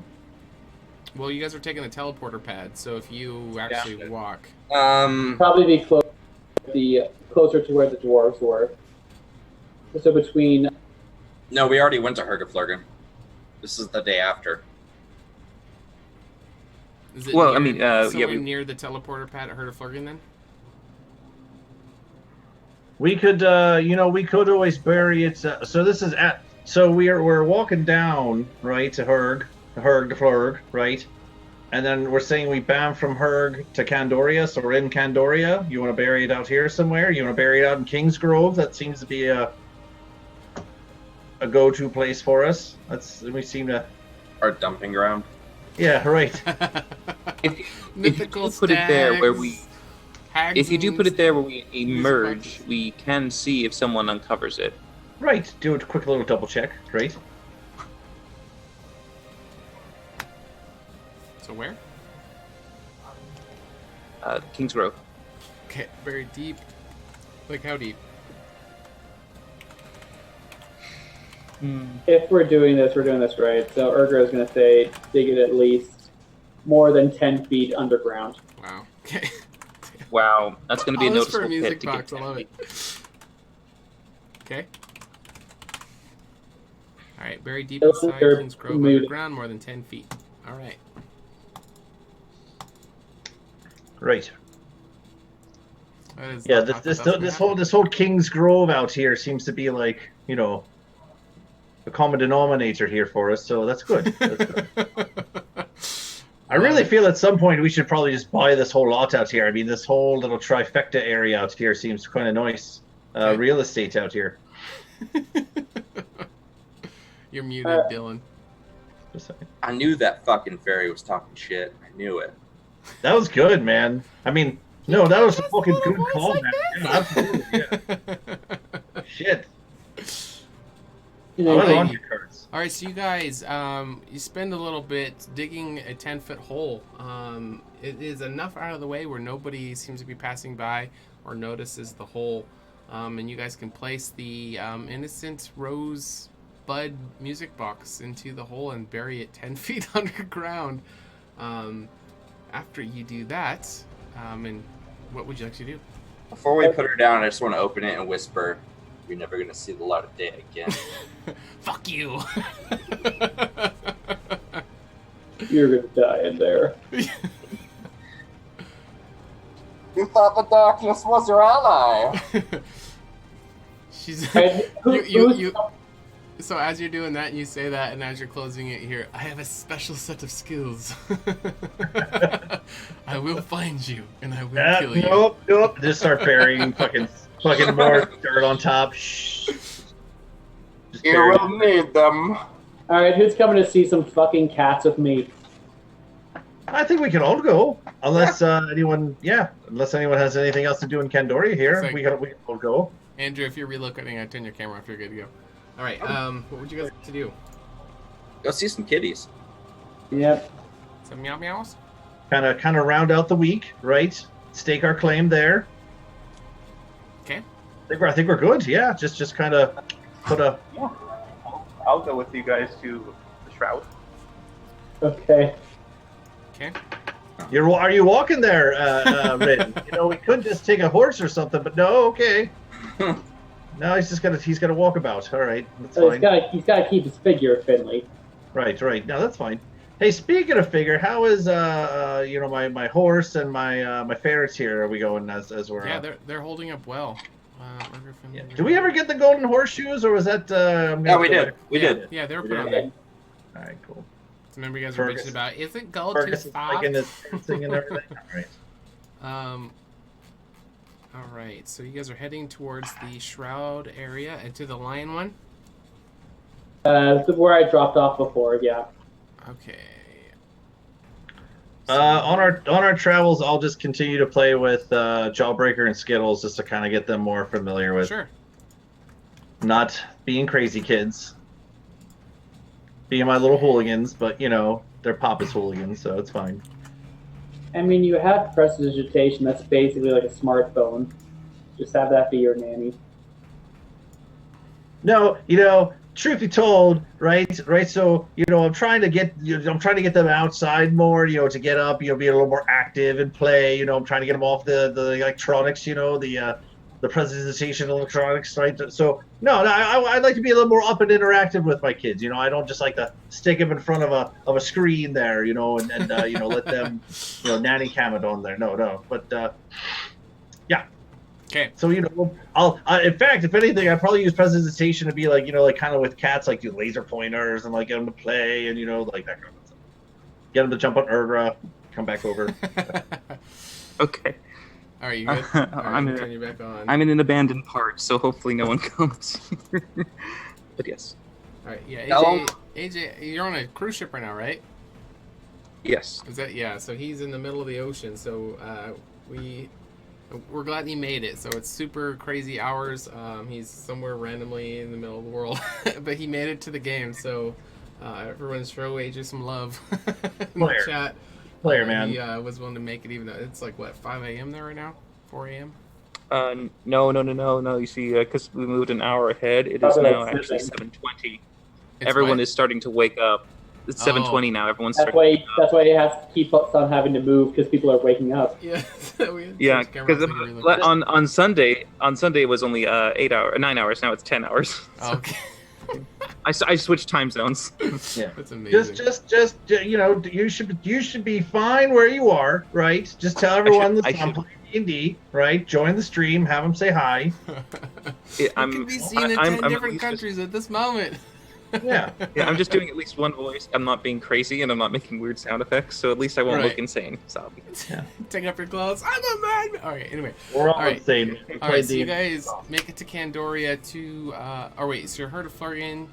You take a teleport to Candoria so you can go bury the witch underground, and then head back to the teleporter pad. And you guys are going to the shroud area, particularly the lion area. So Urga, you have been here before, so you know the area much better than anyone else. Urgra, we are following your lead here, darling. We are just Yes, Urgra, wherever you you take want to the go, lead. we will follow. This is Yes. All right. So my contact last time was a tabaxi named Magna. She apparently is the treasurer of the entire tribe. So that's what we're going to look for. okay. And what did Miss Magna look like there? She was You know, I don't have that written down. was she like a lion, a tiger, not a bear? Oh my! I don't even have that written down. I assume she's a lioness though, because of the social structure. All right, give me 1 second. Still pulling some stuff up. I mean, if you want to, I can find her the old-fashioned way, just start yelling out her name like an idiot. Or would you think you'd recognize her if you saw her? I'd definitely recognize her if I saw her. All right, fair enough. We'll do that. So she kind of had, because you spent some time with her talking to for quite a while. So Good she afternoon, has yeah. a very ornate metallic headdress. It's kind of armor, but it's very impractical. It's kind of like a showpiece, kind of. So it kind of comes off of her head and goes back, and it has these huge spikes that come off of it, big metal plates.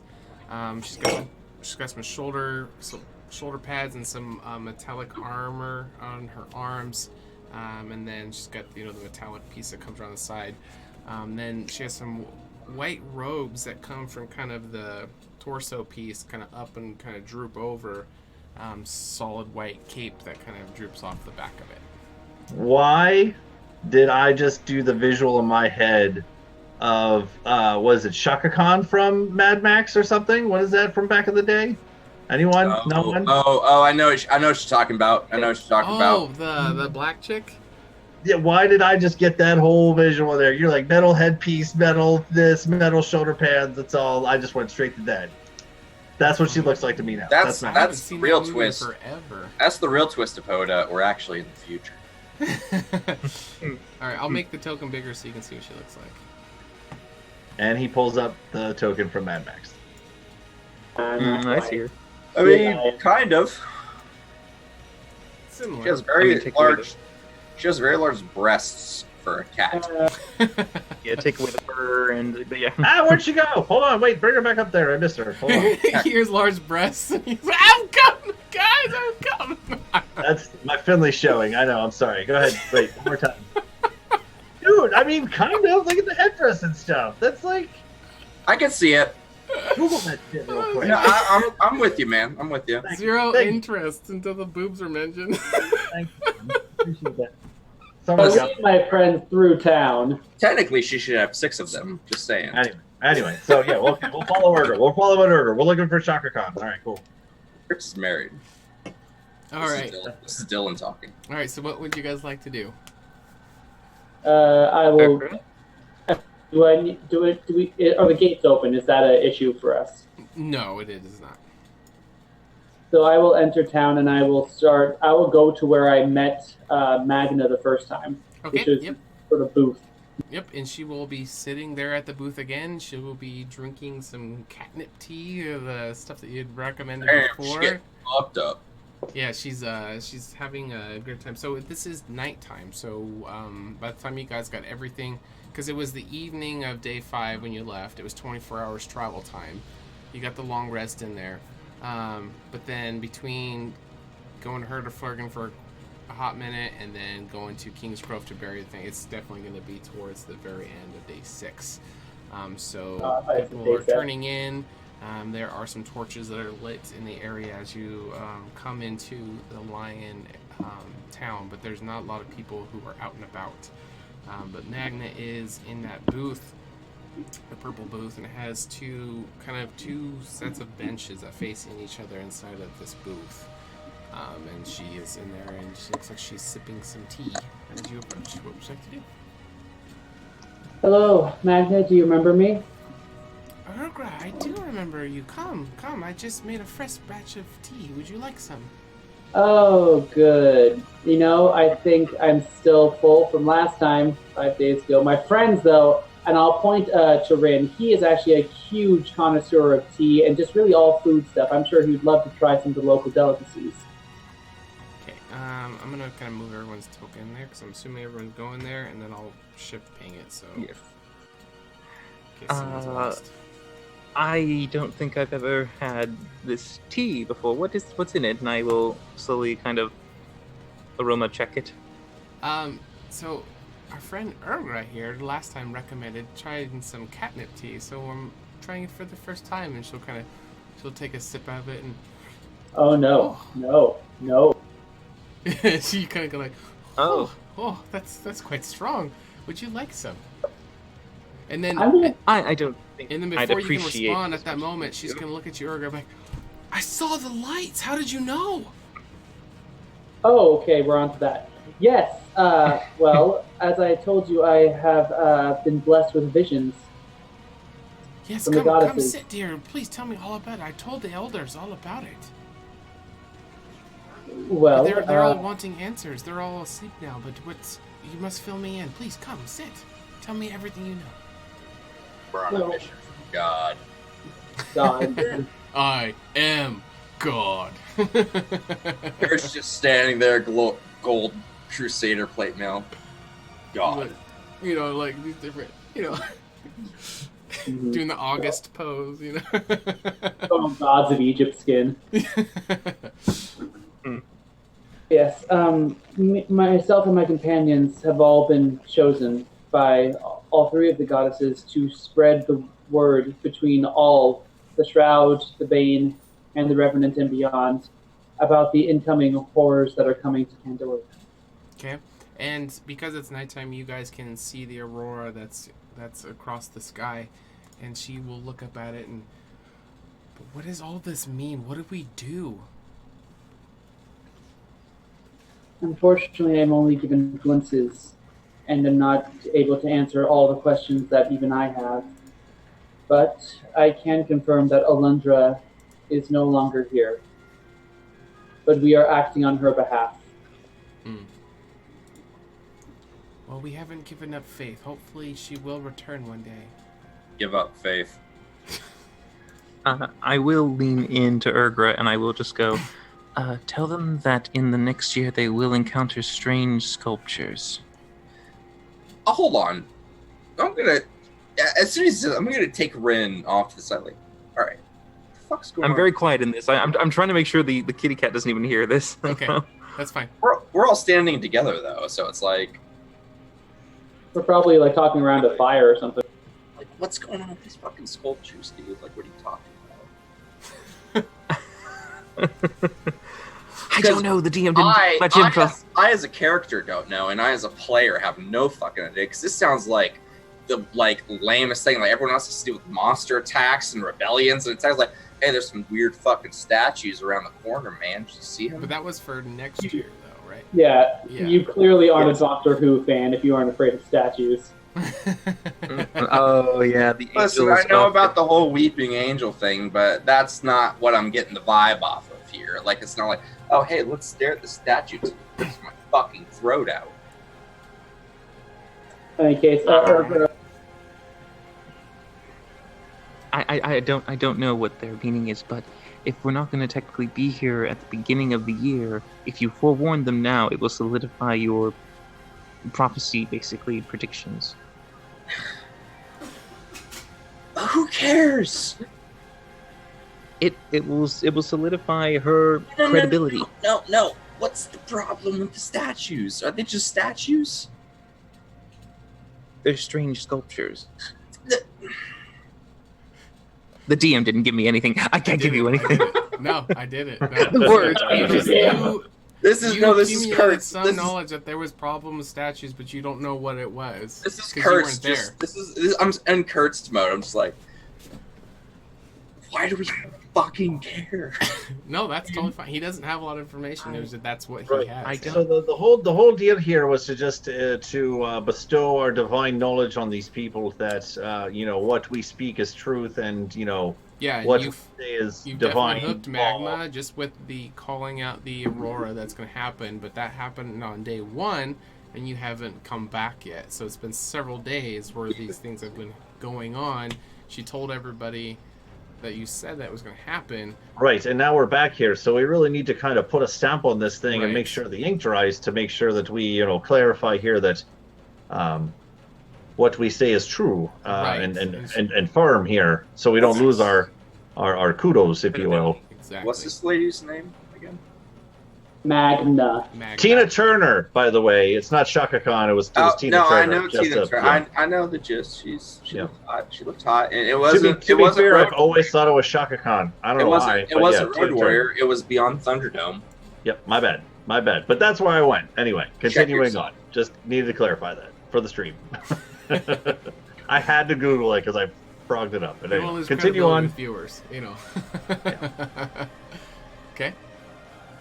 Then Urgo will say, the other vision that I had is sometime, even a year from now, your tribe will be troubled with strange statues.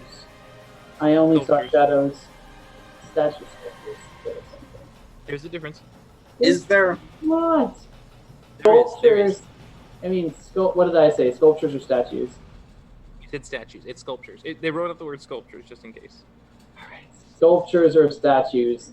There's a Sculptures. I said statues, and there's this annoying.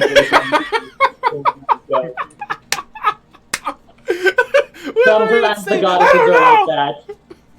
Just I open was the going music to box. I don't give a fuck.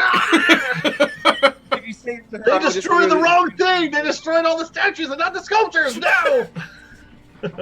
But Rin will constantly be like, "Dude, Oh, statues, that's so funny. Okay, sculptures." continue. I'm gonna put this hag back in your fucking bag if you would shut up. Oh, you guys buried her. She's gone. Oh, I'll find her. But I'm that, the only one with the map. but that is all the information I know that relates to the shroud itself. Okay. I was Monsters wanting also to come- introduce you to Memoir, if you have some time. He still should be up at. Yes, I believe he's still awake at this time. Sorry, AJ. What were you saying, AJ? Sorry, man. I don't mean to cut everybody off, but AJ was saying something too. What was that? Talking shit. Oh no, I was repeating the word memoir. Yes. Oh. Memoir. I thought you. Name. No, Man. he's just back All there right. talking shit, dude. All right. I'm sorry. Go ahead. Go back to Urga. Go Whoa, ahead. I'm You're good. like way out of focus. We'd be happy to meet this memoir if he's still awake. You told me I could. Did I? Yeah, you're pretty drunk though. Okay. Can I remember? I saw that trash in my. John, we can hear you. No, yeah, I did. Sorry, guys. My roommates. Please go. Dude, I was still pretty drunk too. He told me to be I could drink his drink yesterday, and he was like, "Where the fuck's my drink?" All right, we're good. I'll raise a hand. Who's Memoir? Oh, Memoir. Yes. So he is the chief of all of the lore that all of the cheetahs oversee. He's the priest that does all of the religious readings and interpretation of the goddesses. And when I heard about this, I went straight to him and told him of your prophecy, and he became very intrigued. Oh. Well, then Oh. perhaps, I should introduce myself. My name is Kurtz Glaskin. I am the captain of the Temple Guard, and these are my Careful. allies. Wait. All right. Good one. Good save. All right. Good Yeah, word. he will Good be word. most Strong interested one. in meeting you. He believes that the things that you say, that you have seen, definitely have to come from Savadine, and that makes us very, very excited since we don't know what's going on with the disappearance and with the Lunders being gone. And I am blurry. Well, we'd be Here we happy to speak with him and offer whatever help we can. Have you seen a man called Ravage? I know of Ravage, but he's been gone for some time. I haven't heard of anything. Yeah, I'm Kurt's fucking Glaskin. Well, we may or may not have rescued him from a dwarf prison about a day ago. So you should probably send out some of your cheetahs to find him and help escort him back to the city. Yes, he was part of the Tiger Clan. I can bring you to talk to Memoir, and I can go get Ty. He would probably know about that, and Hold if on, he knows hold any on, information Hold on, Sean. Ty the tiger. Yeah. Mhm. That's it. All right. Okay. On with your life. Way to really stretch the boundaries of the names on that one. Just, There is so many guys. You have no idea. There's so many fucking so many tabaxi. I dig it. I like it. Keep it simple. It's for all of us. So I can go get him if you guys want to speak to Memoir about what. That sounds good. Okay, come with me. And then the building that is just beside you guys, it's a circular gray and purple building. So she will explain that even though that this is this area that you guys are in is the residence for all the lions. The cheetahs have a presence though here, but it's just primarily in this building. So the lions lean on the cheetahs for all of the religious studies and all the rituals and everything, and that takes place within this building. Yes, Kyle? I would like to grab some of that catnip tea before we go. Can I do that? Yes, there is a couple bags that are on the bench, and she is not looking. So if you would like to swipe a bag or two, go ahead for it. Yep. Okay. 2 bags of catnip tea. Sweet. Okay. So as you guys approach this building, are all of you going? Who's doing what? I'll drop a quick silver down. No, a copper. Just one. Fuck them. One copper. Okay. No, I'll just just like whoop whoop. Okay. My lucky copper. I got 2 lucky Swap coppers. okay, I just dropped that's one. fine. Yeah. So is anybody doing anything else, or is it Fuck 'em. following? I'm sorry. Go ahead. You are muted again, Connor. I'm trying to walk into this building. Okay. No, we're going, man. All right. I was. All right, and Magna is leading you. So as you walk into this building, the front entrance doesn't have any doors. It's just very open. There are some partitions kind of around the where the walls would be for this building, but for the most part, it's very open. It's very inviting. The whole building seems to be like designed for ease of access for coming into it. And all along this whole flooring system, there's kind of this central kind of like a raised elevated area for maybe speakers or people to talk, but all around it, all on the ground, is going to be a bunch of these like beanbag kind of chairs with these big pillows that are very, very large, and they're strung all around the floor. And it seems like this whole area is just kind of for just relaxing and meditating, and there's like some yoga mats kind of a thing. You see some wind instruments that are hanging from the ceiling and some gongs, just like, and they seem like they're probably part of some kind of ritual, stuff like that. And this being an open kind of building, more like a gazebo kind of a feel. On a windy day, it would blow through, and all these hanging instruments probably kind of, or get, they start going because of the wind. But this particular night does not seem to be too windy, so all of them are very still. And then in the back, so that's kind of all in the main central area. But then in the back area, there's these kind of dividers. There isn't like a full wall, but it's like these, those walls that kind of like fold. Folding screens. Yeah, like the screen walls that can kind of collapse, but they all connect out. So this is surrounding this whole other side, and that is where Magna is bringing you. So she's bringing you through this whole like constructional area and bringing you to this other side area, and there will be a cheetah, which I will make bigger so you guys can see what he looks like. This is Memoir. So very ornate, lots of jewelry, lots of fancy things all over him. So he's going to be sitting cross-legged, looking back towards the back side, so his back is towards you, sitting cross-legged, and looks like he's meditating or praying or something like that. And Magna will open up the partitions and bring you in there and say, Memoir, excuse me, they're finally here. Urga has returned, and he'll kind of, his ears will first kind of tweak over, and he'll turn around and he'll get up and he'll dash really, really quickly right over to you and just like shaking your hand super fast, like, oh, it is a pleasure to meet you.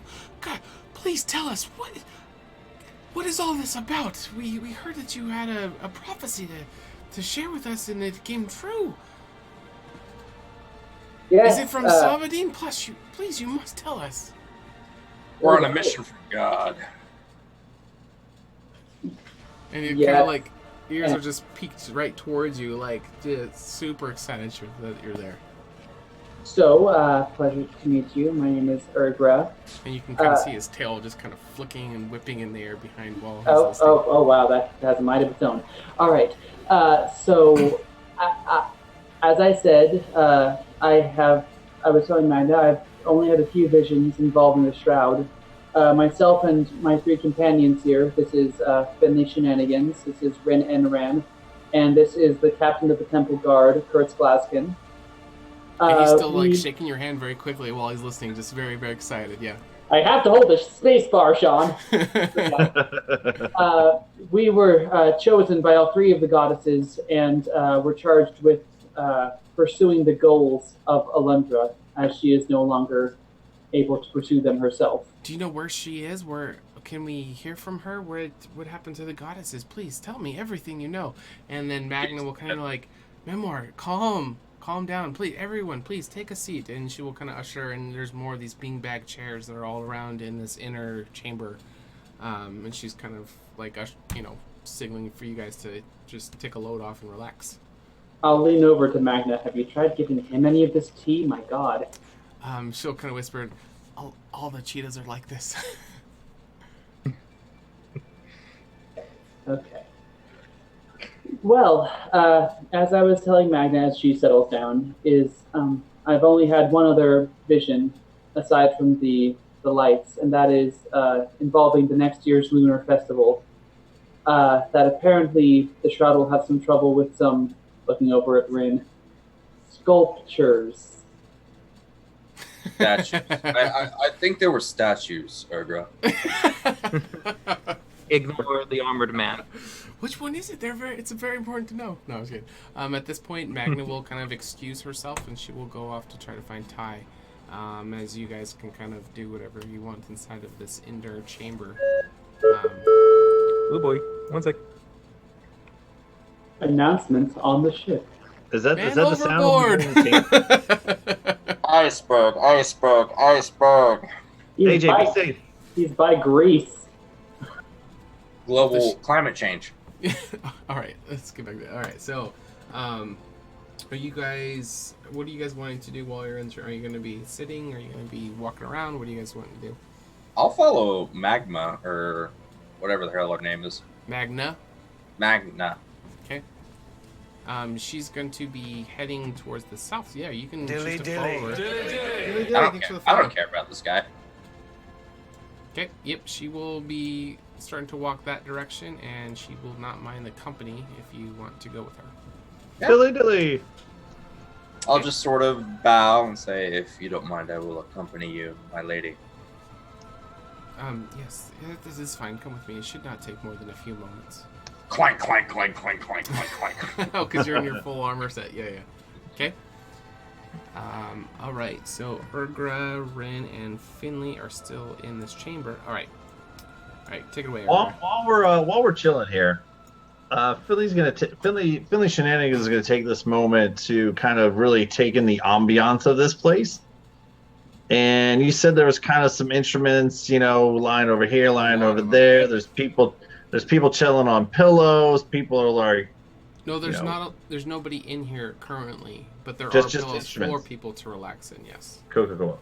And these instruments that are kind of hanging out on the sides, hanging from the ceiling, all this kind of weird shit. Just anything within arm's reach, kind of thing that I can kind of take a little ditty over towards. So there would be ones on the way over there. So this kind of inner chamber maybe looks, as you're kind of looking around, it looks maybe like his temporary residence, like where he stays when he's here, but probably isn't his main home. So there's no instruments in there, but around the exterior, in the main central part of the building on the outside is where all these different instruments, there's like wind ones where you just all blow into. I knew you were gonna go somewhere with that. There's there's lots and lots of different ones. What I'm looking for here, DM, is from your description when we walked in here, I got a really cool kind of Asianish culture kind of thing. Am I picking up any other? Okay, so what I'd like to look for is a pretty cool instrument. If I could find anything even remotely close, because I do have my balalika that I could always go back to. But it's called like an eru.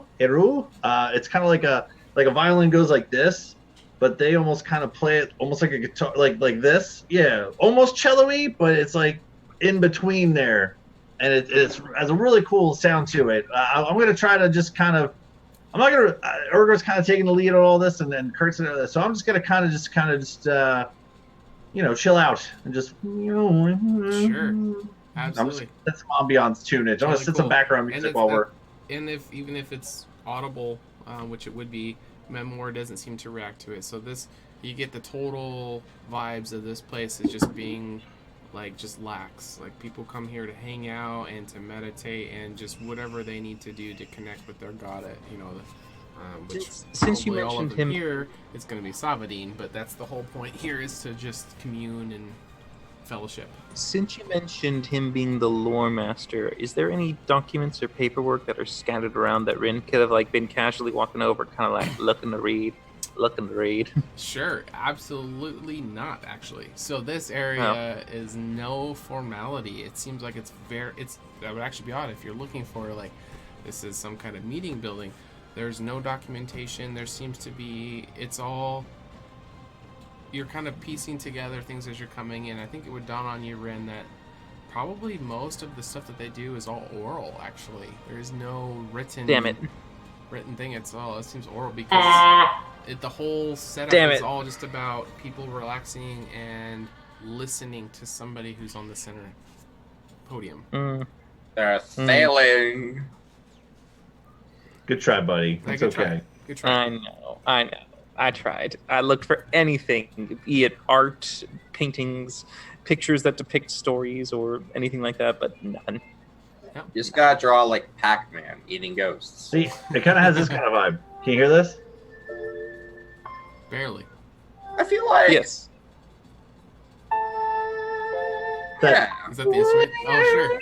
Okay. That's all. I'm just jamming that. I'm jamming some of that hot shit right now. Yep. Okay, continue on. Just try to set the tone. Go ahead, continue.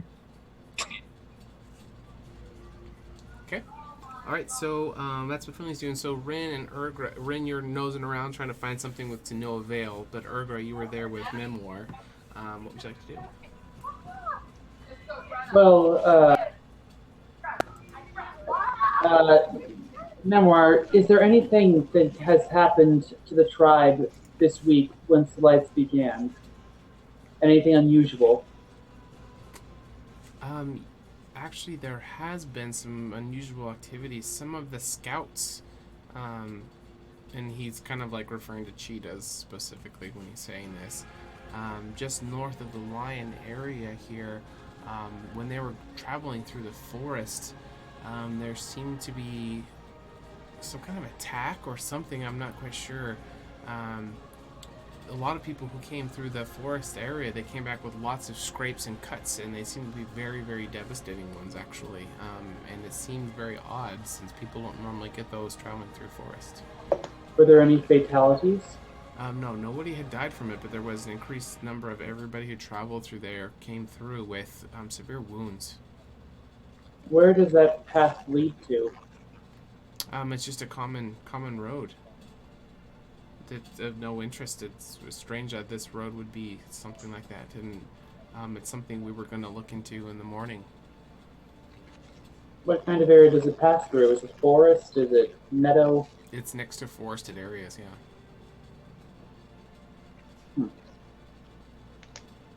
Anything else? How are relations between the casts going?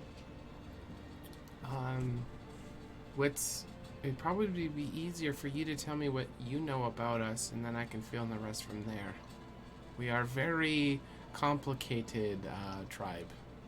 Meow. Yeah, I mean, is the stuff that I know from handouts common knowledge that Urgra would know? Okay. Is it? I'm asking What's that? you. It's the stuff you've given us on the handouts of the tribes common Sure, yeah, knowledge. you can know that. So, yeah, you can know that stuff. Well, I'm aware that the lionesses, they have a group of them, and they tend to make the decisions. Their figurehead is a male lion who acts as sort of the speaker for all the tribes. The cheetahs tend to be the scouts. The bobcats tend to be the general support. Tigers tend to be military. Panthers, military. But whereas tigers are more strength, panthers are kind of more well-rounded. I'm afraid that's all I really know off the top of my head. So, what specifically are your questions? How can I help you? I mean, I'm just wondering, sort of gossip. Does any particular species seem unhappy? The what? Sorry, it's hard hearing. Do any of the specific species seem unhappy? No, not any more than normal. Just this problem that we're having, just north of here. Other than that, the tribe as a whole seems to be going pretty well. And then, we're gonna branch over to Kurtz going with Magna. So just so you can kind of get your bearings with the city, just keep going straight south, and then you'll come to a little cluster of buildings, and you will run into Ty. So I don't know if you want to start heading that way, Kurt, so you can get a feel. There you go. All right, so there is this kind of semicircle of buildings that are kind of on the outer perimeter of the town here. And these ones seem to be standing out as a little bit nicer than all of the rest.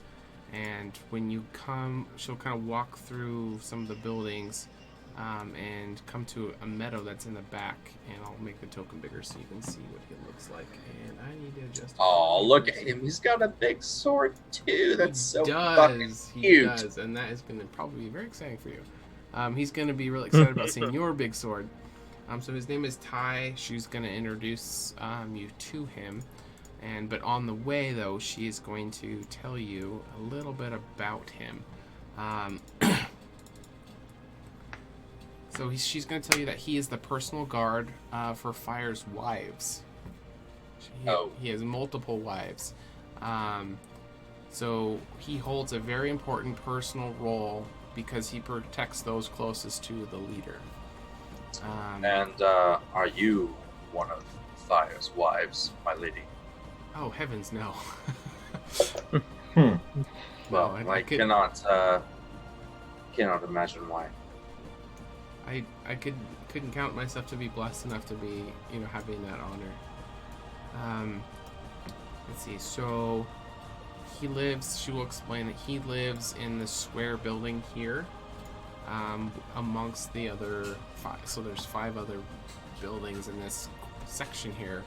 And she will tell you that each one of the wives lives in one of those buildings, and then Ty lives in the square one next to it. She will kind of explain some things in case you're not used to how their culture is. She'll say that Ty is castrated, and that's kind of a given thing for whoever is guarding the leader's wives. Oh. And that is not something that should be talked about. She's just letting you kind of know. But he considers it an honor because he gets to serve... One for my homies. Exactly. But he gets to, it's an extreme honor because he gets to serve a very important role to the leader of it. Is not something that is talked about. The mutilation necessary for protection? It's to make sure that nothing could ever happen to sullying the family name and heritage. Oh, well, maybe you should trust your guards more. We do trust them immensely. It's just been a tradition passed down for generations that is... Right. Carry on. Okay. And that's pretty much what she'll explain by the time you get there, because it's not very far.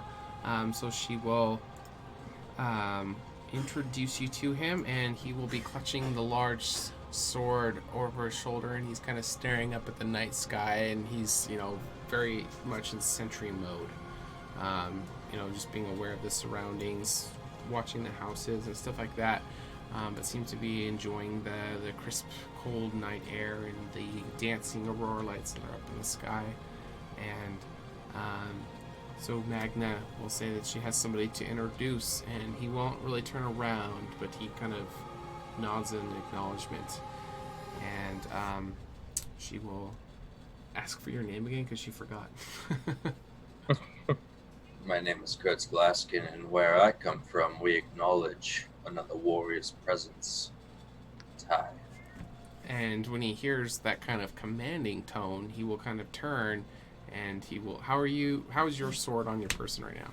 I can't sheath it because it's so Right. big, but it's still just slung over the shoulder in like the little sort of sling that we devised for it. So it's there and it's ready. But Okay. Kurtz is just standing there, like not combative. Okay. So the way you answered will catch his attention, and he will turn, and then the first thing he's going to notice is this massive sword, and he gets a little twinkle in his eye, and he goes up to you and extends an arm to you. A warrior, I see. Welcome, welcome. I'll return the sort of soldier shake and be like, Okay, like the Kurtz whole Glaskin, forearm thing. Yeah. Captain of the Temple Guard. Pleasure. Captain of the Temple Guard. I was not aware that Candoria had that position. How long have you had it? About 4 days. Oh, well. Well, welcome. So, I must ask you, how do you feel about the goddesses since you're, associated with the temple? That's a bold move, Cotton. Do you think that they're going to return? No, I don't. And you'll kind of see his ear kind of twitch when you answer that, and he'll kind of look at you strange, and he'll still be, sword over his shoulder, but his other hand will kind of comb through his mane a little bit, and he'll look at you. That's odd. Usually somebody who'd be put into Captain of the Temple Guard would have more faith in their goddesses.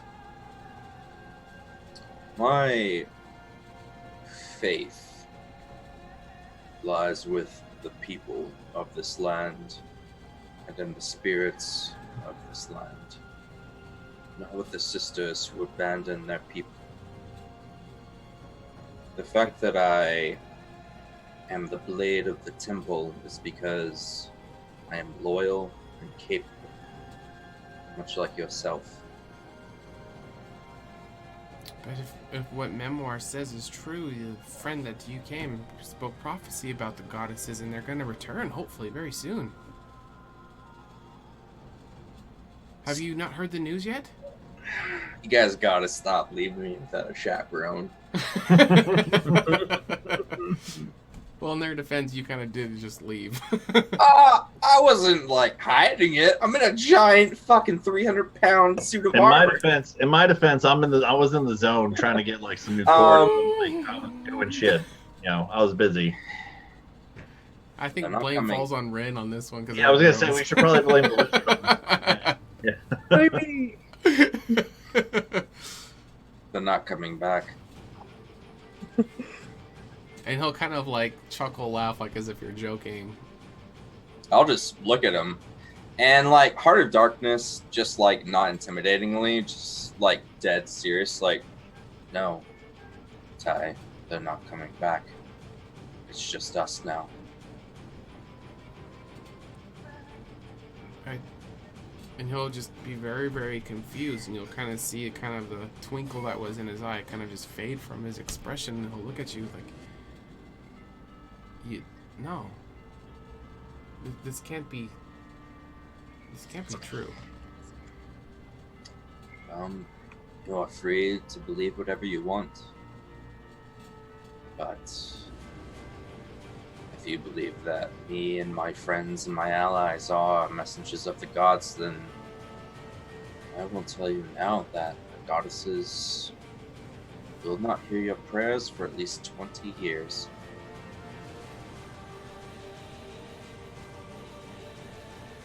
You must be misinformed. Oh, it's full And he'll just be very, very confused and almost kind of like questioning your position in the temple, kind of. Is kind of the do feeling you that you're getting off of trust him. the temple, or do you trust your own strength? And he'll Can kind you of- not defend these women with your own strength, or do you need some goddess to help you? My primary position is defending the most important thing to the most important person in this tribe. Then do it with or without the goddesses. You seem like a hardy young fellow. I say that, but I'm like 20 now. You seem like a hardy man. You seem capable. And apparently this woman here respects you enough to introduce yourself to myself. You can doubt my position in the temple all you want. You can doubt me. You can doubt the return of the goddesses. What do I tell you right now, boy? Is that you need to rely on your own strength in the future. And he'll kind of like whip around the sword and kind of stab it into the ground. Oh, as soon as he like reaches for that, I pull mine too. Okay, it's not like in a threatening pose. It's more like he's listening to what you're saying and he stabs it into the ground.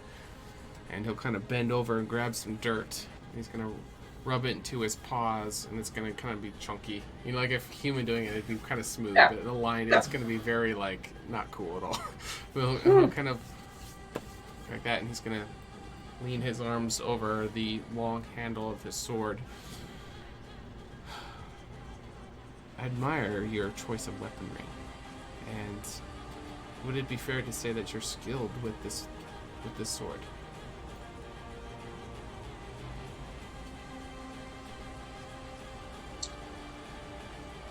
Fair. Yes. Could I interest you in helping us tomorrow morning on the party going out to see about investigating the problems that we've had, the reports of the issues from the woods? Yes. What? Wait, was I even there for those explanations? I don't know, but you're hearing it from him. I don't think I He knows was. about it too, so. Yeah. Problems, you say? Yes, there's been strange reports coming from our scouts that came through the woods, and they came out with lacerations that were very, very concerning, and they don't seem to be healing. So we're going to investigate first thing in the morning, and we could always use another able sword. I myself would go, but I must maintain my post here with the I Lions. understand your oath. Your oath binds you here, and I understand. I will, of course, have to confer with my own companions. I am as much a god to them as I am to the temple, but should we find the time and be available, then yes, I will accompany your warriors out on that note. Ravage, you know him, correct? Yes, I do. In fact, he came into town just earlier today, saying that he was saved from encampment. Ah, good. I'm glad he made it back safe. You what? You got to speak up. I can hear you. I am glad that he made it back safe. And we're actually going to end our session there because we are over 10 o'clock, so we need to end. I know AJ has some stuff going on with the ship too, so instead of him having to break away, we're just gonna end there.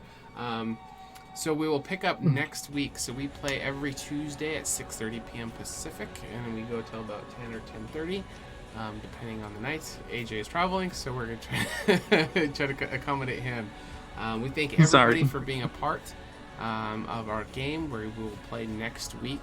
If you guys missed any episodes, please check out our YouTube channel. We have lots of stuff there. We are 1 week behind. I forgot to post it, but tomorrow I'll try to post last week's and this week's on there.